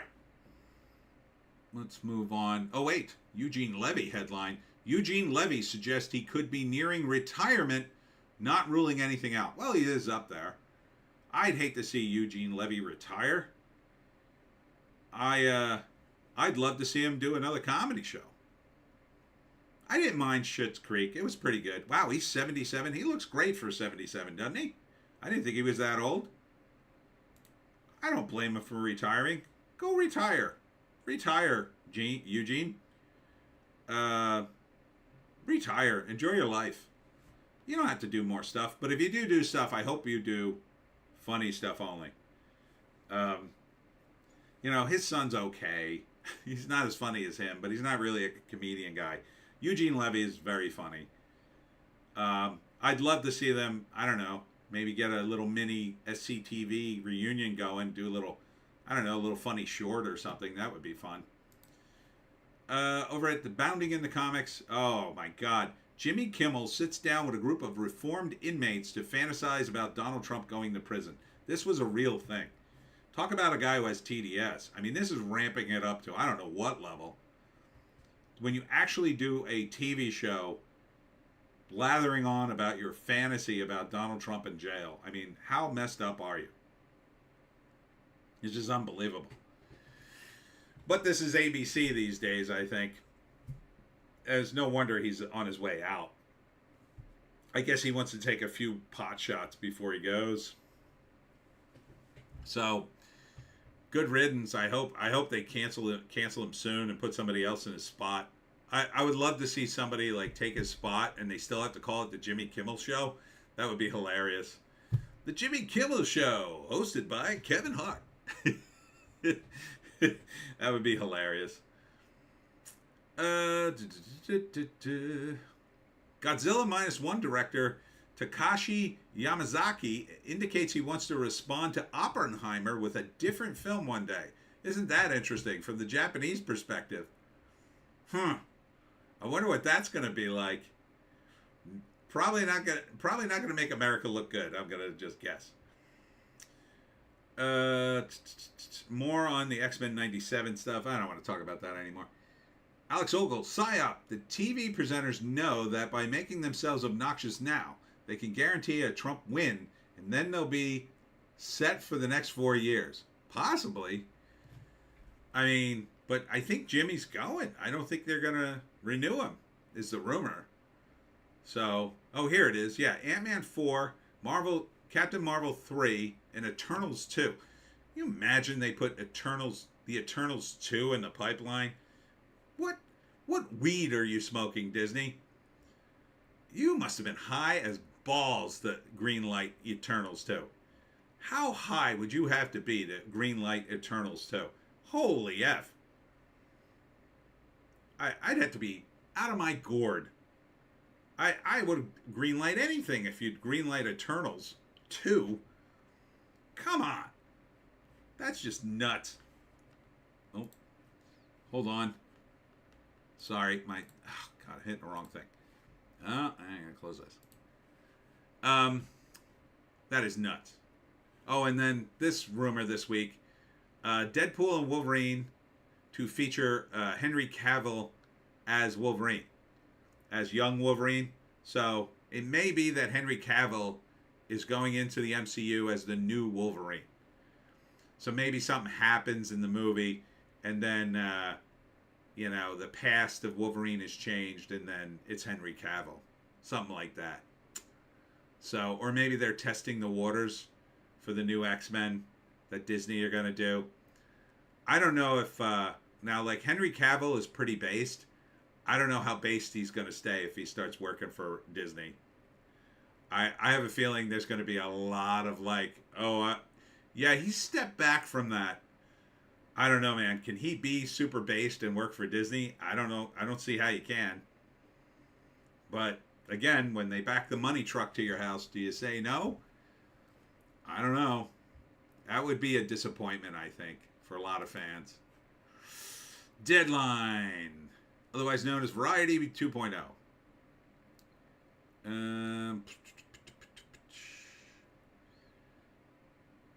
Plot to kill rapper during South by Southwest week performance foiled by Austin police. Oh my God. Don the Second. Something has to be done about the rappers killing rappers. It's just out of control.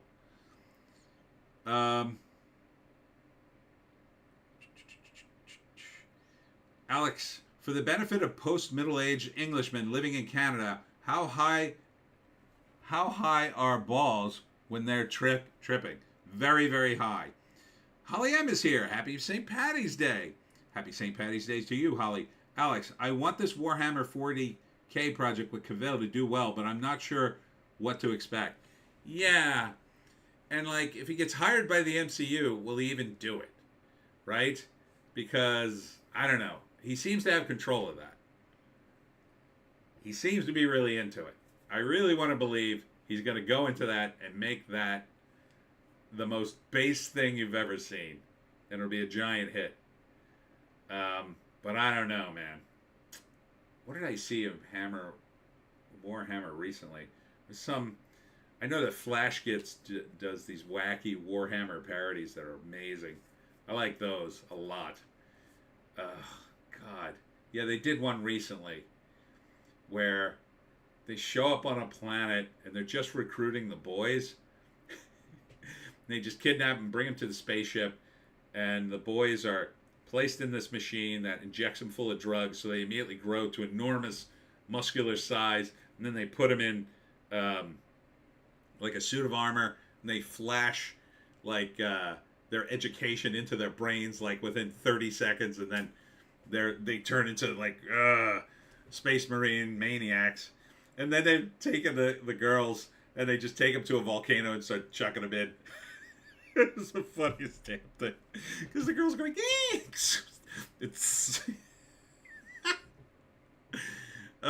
watch that if you get a chance.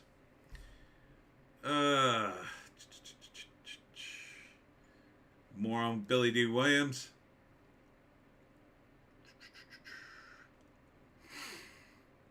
That's about it. Love Lies Bleeding expands into top 10 with one life. What? Was that in the top 10? Hold on. Let's check that. Fact check. Is that in the top 10? Where was it? It was at number 6. Yeah, so it wasn't a top 10 for the second week. So was the American Society of Magical Negroes. So bizarre, that name. Why? Why do that name? So nothing much going on. Deadline, Bleeding Fool. Oscar winning The Boy and the Heron heading to Max. Ooh, I can watch it then. So I will watch this, I think. A lot of people raved about it. I mean, Del Toro raved about it first. I first saw a take from him. That's usually a good sign. I mean, he's a pretty talented dude, so I kind of want to see it. Venom 3 moves up release schedule, gets official title. I forget what it's called.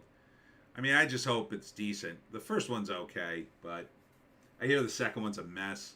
I didn't see it. So, Canadian Library building collection with only wokest of comics. Well, that sounds awful. But again, I don't care if it's a regular library and you want to ruin your library, go ahead. But if you're a kid's library, you shouldn't be doing that. You shouldn't be doing that at school because that's a government building and that should only have educational stuff in it. So that's it. My Adventures of Superman animated series gets a season 2 update. Is the announcement that they're not going to do it? No, it may release on Max. Okay. I don't know. Excited fans for more of a second season? I don't think people are that excited by this. That one sounded like a pretty woke version of Superman. I haven't seen a single episode, so who the hell knows? Everybody's covering Gamergate 2.0. Latest news. Oh, this was, again, the guy from X-Men 97. Oh, there was some other info about him. Besides being impossible to work with, apparently he had an OnlyFans account for people who were into gay foot fetish. So I guess that's how he made a little side cash. Maybe that was a side hustle. Weird. But the studio considered that creepy behavior. Yeah, I would have considered it creepy behavior too. I would not have hired a guy with an OnlyFans account. In fact, that would be one of my many things after firing everybody at Marvel when I hired you, some of the questions would be stuff like, do you have an OnlyFans account? And if the answer is yes, it would be very likely I would be like, you can't work here. Because now there are some OnlyFans accounts that aren't X-rated, but I don't know many of them. I don't know anyone who has a non-X-rated OnlyFans account. I mean, I'm sure over the years that might expand. I know they're trying to push comedy on it really hard, but if you had a foot fetish thing going, I'd be like, nah, we can't hire you. We can't have that image. That's just like too much. If you've done porn, it's basically porn. That's definitely porn adjacent. No thanks. That's like that college professor. I don't know if you remember this story. It was a few weeks ago. This college professor got caught. He was making X-rated movies with his wife and porn stars. And that was his hobby. He described it as his hobby. I think he just wanted to bang porn stars with his wife, which, I mean, I guess, God bless and enjoy. But you put it online and say, well, it's no big deal. He was like in college. He was like part of the faculty or administration, I think. He had a specific title, too. Like, it was a pretty fancy college. To be making X-rated movies, was pretty bottom tier, in my view. Yeah, you don't want anybody working out of college who makes porn on the side and doesn't, it's no big deal. Yeah, I make my porn. You know, on the weekends I go to the beach, and then I like to hike, and sometimes I like to bang a woman with my wife and put it on film and for the entire world to see. Yeah, you know, normal hobbies. That's not a normal hobby, okay? It's not a hobby, quite frankly, at all. No. No. You make porn. Once you've made porn, you're kind of tainted. Now, some people make accidental porn. You know, they make a sex tape and then it leaks out there. That doesn't count because you didn't intend for it to be porn. But if you purposely make porn and put it online for money, you are in porn. Okay? You are tainted because you're essentially a whore. You've taken money for sex. Now, you didn't take money to have sex with the person who gave you money, but you know what I'm saying? You're tainted. That's a line. Once you cross that Rubicon, there are a few porn stars that managed to, over the years, they sort of got out of porn, kind of, not really. Like Sasha Grey was getting out for a while, and then she kind of like slipped back. Tracy Lords got out, but she was sort of kicked out in the beginning. Who else? I think there's like one or two other porn stars that sort of got out, but they never really get out because the internet is forever. So don't do porn, kids, is what I'm saying. Stay away from porn. It's not for you. It's for, look, there's a tiny selection of people who revel in it. You know, it's like that old porn star. She was in Boogie Nights. She's friggin' hilarious. She'll do porn until she's literally dead. She'll do porn in her 90s. She just doesn't seem to be bothered by it. But she's a weird case. Like, she's out on the bell curve there. She's a woman that could do porn and it doesn't bother her. Whereas, I think there's been enough cases of porn stars self-deleting, I'll say. Yeah, it's very sad. One just happened. I think it was a drug overdose. They get very sad. Because they make a bunch of money in the beginning, and then they realize, oh, right, no man wants to have me. Yeah, that's part of the problem. So don't do porn. What the? The rap. Of course, the rap didn't load. Let's see. Kung Fu Panda, we talked about that. DeWanda Wise left Captain Marvel after hearing about Marvel acting style. My own personal nightmare. Did you read the script? Because script might have given you the heads up. There's a big controversy this week about Kate Middleton for some reason. I don't know why. I think they're hiding that she's sick or something. How the Supreme Court spurred the Oscar-nominated short Red, White, and Blue. This is like an abortion short film, by the way. Bleach Demon is here. They get addicted to easy money like some people get addicted to government handouts. Yeah, it is easy money. And a lot of them don't know what to do with it, so they live a highfalutin lifestyle, and then it all comes to a grinding halt. They hit the wall sometime in their 30s. Younger women are showing up doing the same damn thing. They ain't gonna. I mean, although I will say this, one of those chicks made $50 million in 1 year. Now, if you can make $50 million in a year, I gotta say, if you know what you're doing and keep that money, you put it in investments and don't blow it all, you're set for life. And I couldn't blame you if you did that. If you were smart enough to do that. But most of these women, they're just young girls. They're just starved for attention or whatever. I don't think it works out for them that well. They think it might. They hear that number and they go, ooh. But that is extremely rare, I say. Even if you're hot as hot. And and there's plenty of hot women on the internet. It's not just your hotness. There are a variety of factors. It has to hit just at the right time. It's the same thing for any other thing in any other medium. Comedians, actors, there are very talented people out there. They just didn't hit at the right time. Or they hit for the wrong thing. I mean, I feel so bad for Sam Rockwell in Argyle. I really do. I think the guy's so talented, but the guy can't catch a break in a movie. He's been in a couple really good movies, but he's just sort of like at this level. He can't seem to break into the A-list. And I would love to see him do it. Alex, ha ha ha ha. I've just watched the Key and Peele sketch with the magical Negroes. If only they had turned that into a movie, as Nerdrotic suggested. Yeah, it's awesome. Oh, you want to see the greatest sketch ever? Completely off topic, but I just watched it again, and it is the perfect comedy sketch, I think. At least to me it is. Somebody posted on Twitter, Samurai Night Fever. Listen to this lineup. So this is from old SNL when it was amazing. It's Bill Murray is in it. Gilda Radner, who you may or may not remember. John Belushi, of course, as the samurai. But it's Samurai Night Fever. So he's playing the John Travolta part, John Belushi, and the samurai at the same time. So he has to be Italian, but he's talking Japanese gibberish, as he always does in the sketch. Bill Murray plays his dad from Saturday Night Fever, like the angry Italian dad. And Gilda Radner plays angry Italian mom.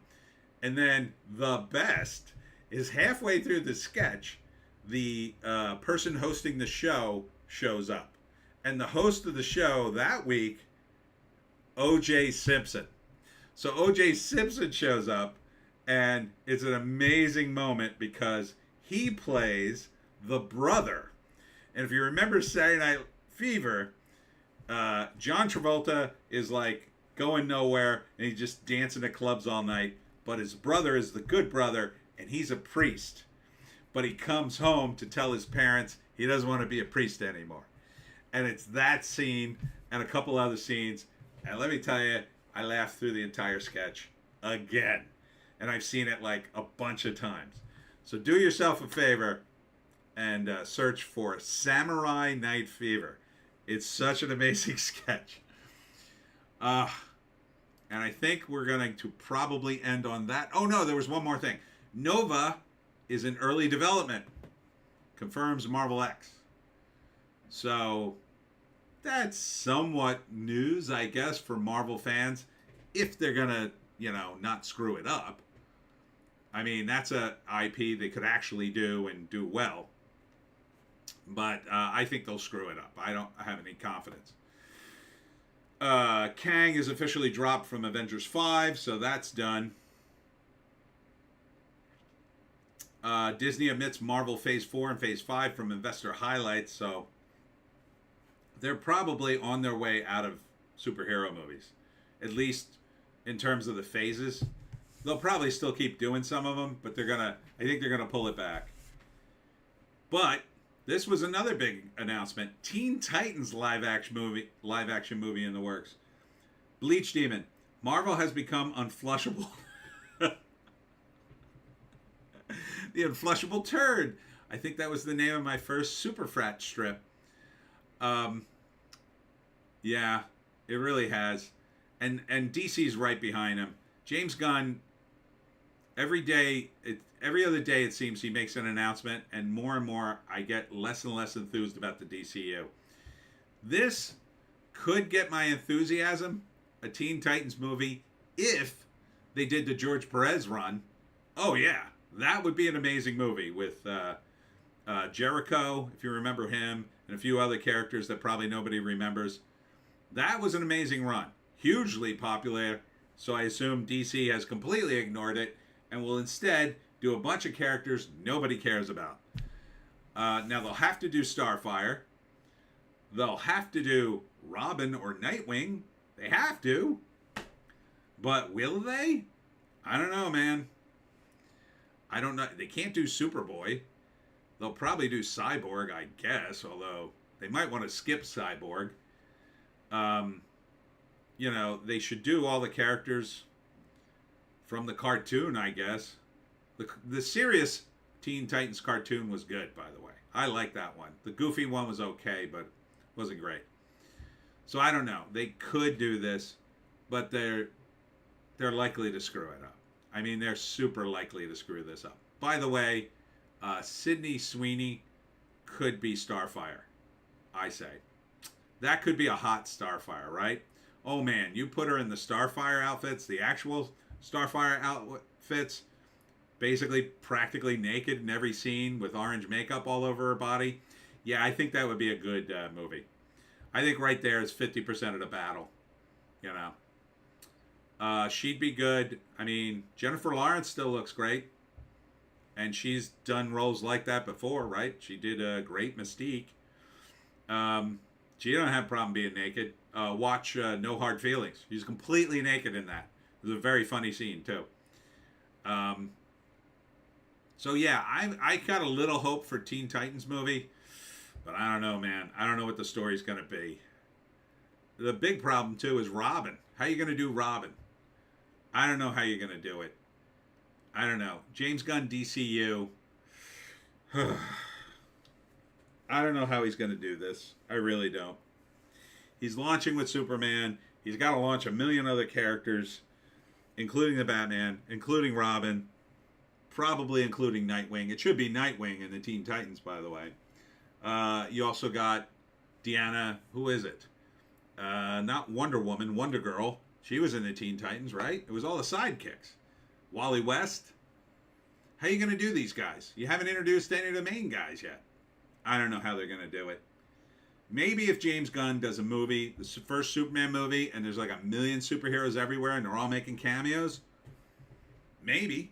That could be fun.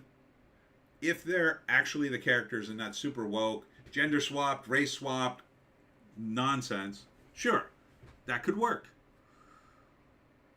My confidence, every day James Gunn comes out with another announcement, my confidence is shaken just a little more. Like, no, that doesn't sound great. So, but out of all the IPs that DC has, that's one they should have put up before. They should have had this they should have teed this up a long time ago. This is their X-Men. That's why they did it. Teen Titans was the attempt at DC to capture the X-Men market. When X-Men was huge, they did Teen Titans, and they almost succeeded. They didn't quite, it wasn't quite as popular as X-Men at its peak, but it was pretty popular. So, anywho, I'm going to wrap it up here. So what have we learned today in our Irish live stream? Well, we've learned there are a lot of Irish actors and actresses who we don't know, especially the actresses. I knew more of the actors than I did the actresses. We learned about some great Irish movies, and at least 85% of them star Brendan Gleeson. Bleach Demon. The problem I see with DC is they are at best a vignette type movies. Given how overplayed the epic arc is now, DC should explore characters more. I agree. It should be smaller stories. They can build up. That was the nice thing about Marvel Phase 1, right? I mean, the single character movies weren't super epic. They were just about, like, Thor took place in Valhalla and Earth, and that was it. It was just the Thor characters. You know, they mentioned a few things, but it was fine. Captain America mostly took place, I think the first one, it was all in World War II, right? Except, like, the last bit. Um, like, stuff like that. Awesome. Loved it. Small. Go small and then go bigger later. Alex, it gives you some place to go. Alex, never trust the Irish. What? But that's just my prejudice. Oh, bring back Jonathan Swift and his modest proposal. Oh, jeez. Jeez, Alex. That's no good. You're going to be visited by 3 leprechauns tonight. They will teach you an important lesson about being Irish. Bleach Demon. Why, Alex? That sounds rather Cornwellian of you. Or Cromwellian of you. LOL. LOL indeed. What else did we learn? Well, we learned about the box office. The box office was down 50 million from last week, and nothing new topped the charts. We learned that Love Lies Bleeding is, I think, kind of a fetish movie, and one guy really enjoyed it. Alex, so long as they're English leprechauns, like Warwick Davis. How do I do I-cha-chai in an English accent? I-cha-chai. I can't do it. We also learned comic book movies are still in the toilet, and there's a smattering of hope. Maybe they come out. Alec Baldwin is the poster child for Hollywood and its arrogance, I think, in a lot of ways. No one cares about the Oscars. We learned that, I think. No one. I mean, there wasn't an Oscar bump at all this week. I don't think. Maybe a little bit for Oppenheimer. What did you make? Another 200 grand? Another 200 grand in a movie that made $962 million. That's not enough, though. You're trying to grab another $40 million off an Oscar. It's just, no one cares. No one cares about the Oscars. No one cares about any of these awards. Who cares? Look at the ratings of the Oscars. It was the 3rd lowest rated Oscars, I believe. 3rd lowest rated. Now, it was higher than the last 2 years, but last year was dud, and the year before was in the pandemic. And these people have been screaming about all kinds of stupid things. I'll tell you who really damaged the Oscars, I think. Seth Rogen. Oh, his behavior was terrible, I think. The stuff he was saying. And he was in the Oscars. Wasn't he in the Oscars like 2 years ago? Came out, one of the award shows. You should have kept Ricky Gervais as the host of the Golden Globes. And if he wasn't going to host the Golden Globes, he damn sure should have hosted the Oscars. Oh, everybody would have watched that. I'd have watched that. Oh, I wouldn't have done a live stream. I would have been like, oh no, I'm watching the show. I want to see what Ricky says to these idiots. That would have been amazing. Ricky Gervais hosting the Oscars? Absolutely, 100%. There's no Oscar bump. Who cares? All these Oscars are bought and paid for, in my view.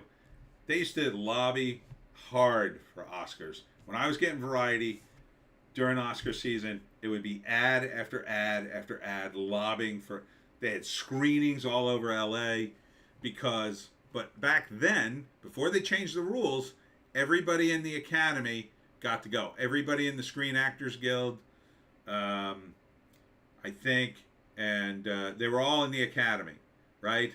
So actors who had been famous 40, 50 years ago, they were still in the Academy. They would still get a vote. Now they changed the rules, so some of the old people, they're out. They're out after a certain period of time, or they got to be more current. So now what are you getting? You're getting even worse movies nominated, and a lot of... I mean, I thought that Oscars would be more of a disaster, but Oppenheimer was the safe bet. Bleach Demon. Meth Rogan needs to have his career put in deep freeze like Walt. He just needs to go away for about 3 years and then come back and do movies about dudes smoking pot. And just be funny again. Because it pains me to talk about him because I love the movie This Is the End. This Is the End is so funny and so good. I can't even believe it's the same guy who was in it. You know? It's such a funny movie. Why can't he just do those movies and shut the F up? Like, why can't he just do these movies? I don't understand. These people have been damaged, or they've been told in no uncertain terms, you will not do these movies anymore. You will not entertain or make people laugh. You will be sad. You will lecture people constantly, or you won't have your millions of dollars. Oh, we have films on you, sir. Maybe. Maybe that's the case. And if that is the case, that's very sad, but we have to abandon you for other people who will do funny things. I will do funny things. John Belushi did funny things. John Belushi, everything he was in was just so damn funny on Saturday Night Live. Everything. And the great thing about it, too, was the rest of the cast were very supportive of everybody else, because that's the way you are in a theater group, especially in an improv group, but in a theater group, too. So they knew how to support the people, and people became stars, and some people really didn't, but even the people who didn't become super big, they were still big, and they were still good actors because they would support each other on stage. And now we just have, like, I remember doing an improv show where we invited some of the other improvers to do a set with us, and it disintegrated into a competition about who could say the funniest thing and get off stage in about 5 seconds. And the whole thing kind of fell apart. It was still kind of fun, but at the same time, it wasn't building. And so that's the kind of phase we were in a few years ago, I think, where comedians are just tearing each other down in order to get a cheap laugh. Now we're in this bizarre phase where it's like, hey, let's set aside the laughs for a moment and let me tell you about something important, climate change. And then you go, what the F is this? I didn't want to watch this. No, I really got to tell you about climate change because it's really important to me. And then right after, I'm getting on my private jet and going to Morocco and banging a bunch of prostitutes and doing cocaine. Like, these people are nuts. So they need to be taken down a peg. And the easiest way you can do that is not give them any money. Alex, look up The Song of Patriotic Prejudice by Flanders and Swan. Okay. I will do that shortly after this stream. So thanks to everyone who participated in the stream. Thanks again to John Adams. John Adams, I'll get that hamburger next week, or this week, I promise you. I've been looking forward to it all day. I was going to do it today, but yeah, I got invited to dinner, and I said, oh, well, I'll get the hamburger tomorrow. And what's coming up for me? I'm doing Parker's Bend Retirement Community on Tuesday for my talk on how to hunt the Jersey Devil. And then on Saturday, I'm doing Nerd Force Fest. No, that's Nerd Fest or Nerd Force Fest? I think it's Nerd Force Fest. Let me check. Nerd Force Fan Fest at the Courtyard Marriott in Glassboro, New Jersey. So come on down for that. Bleach Demon says, thanks, Tony. Always enjoy it. Thank you, Bleach Demon. Thanks to everyone in the chat. You always make it fun. All right. I'm going to go check on little Joan. Hopefully she hasn't peed all over the house. We'll see you in the next one.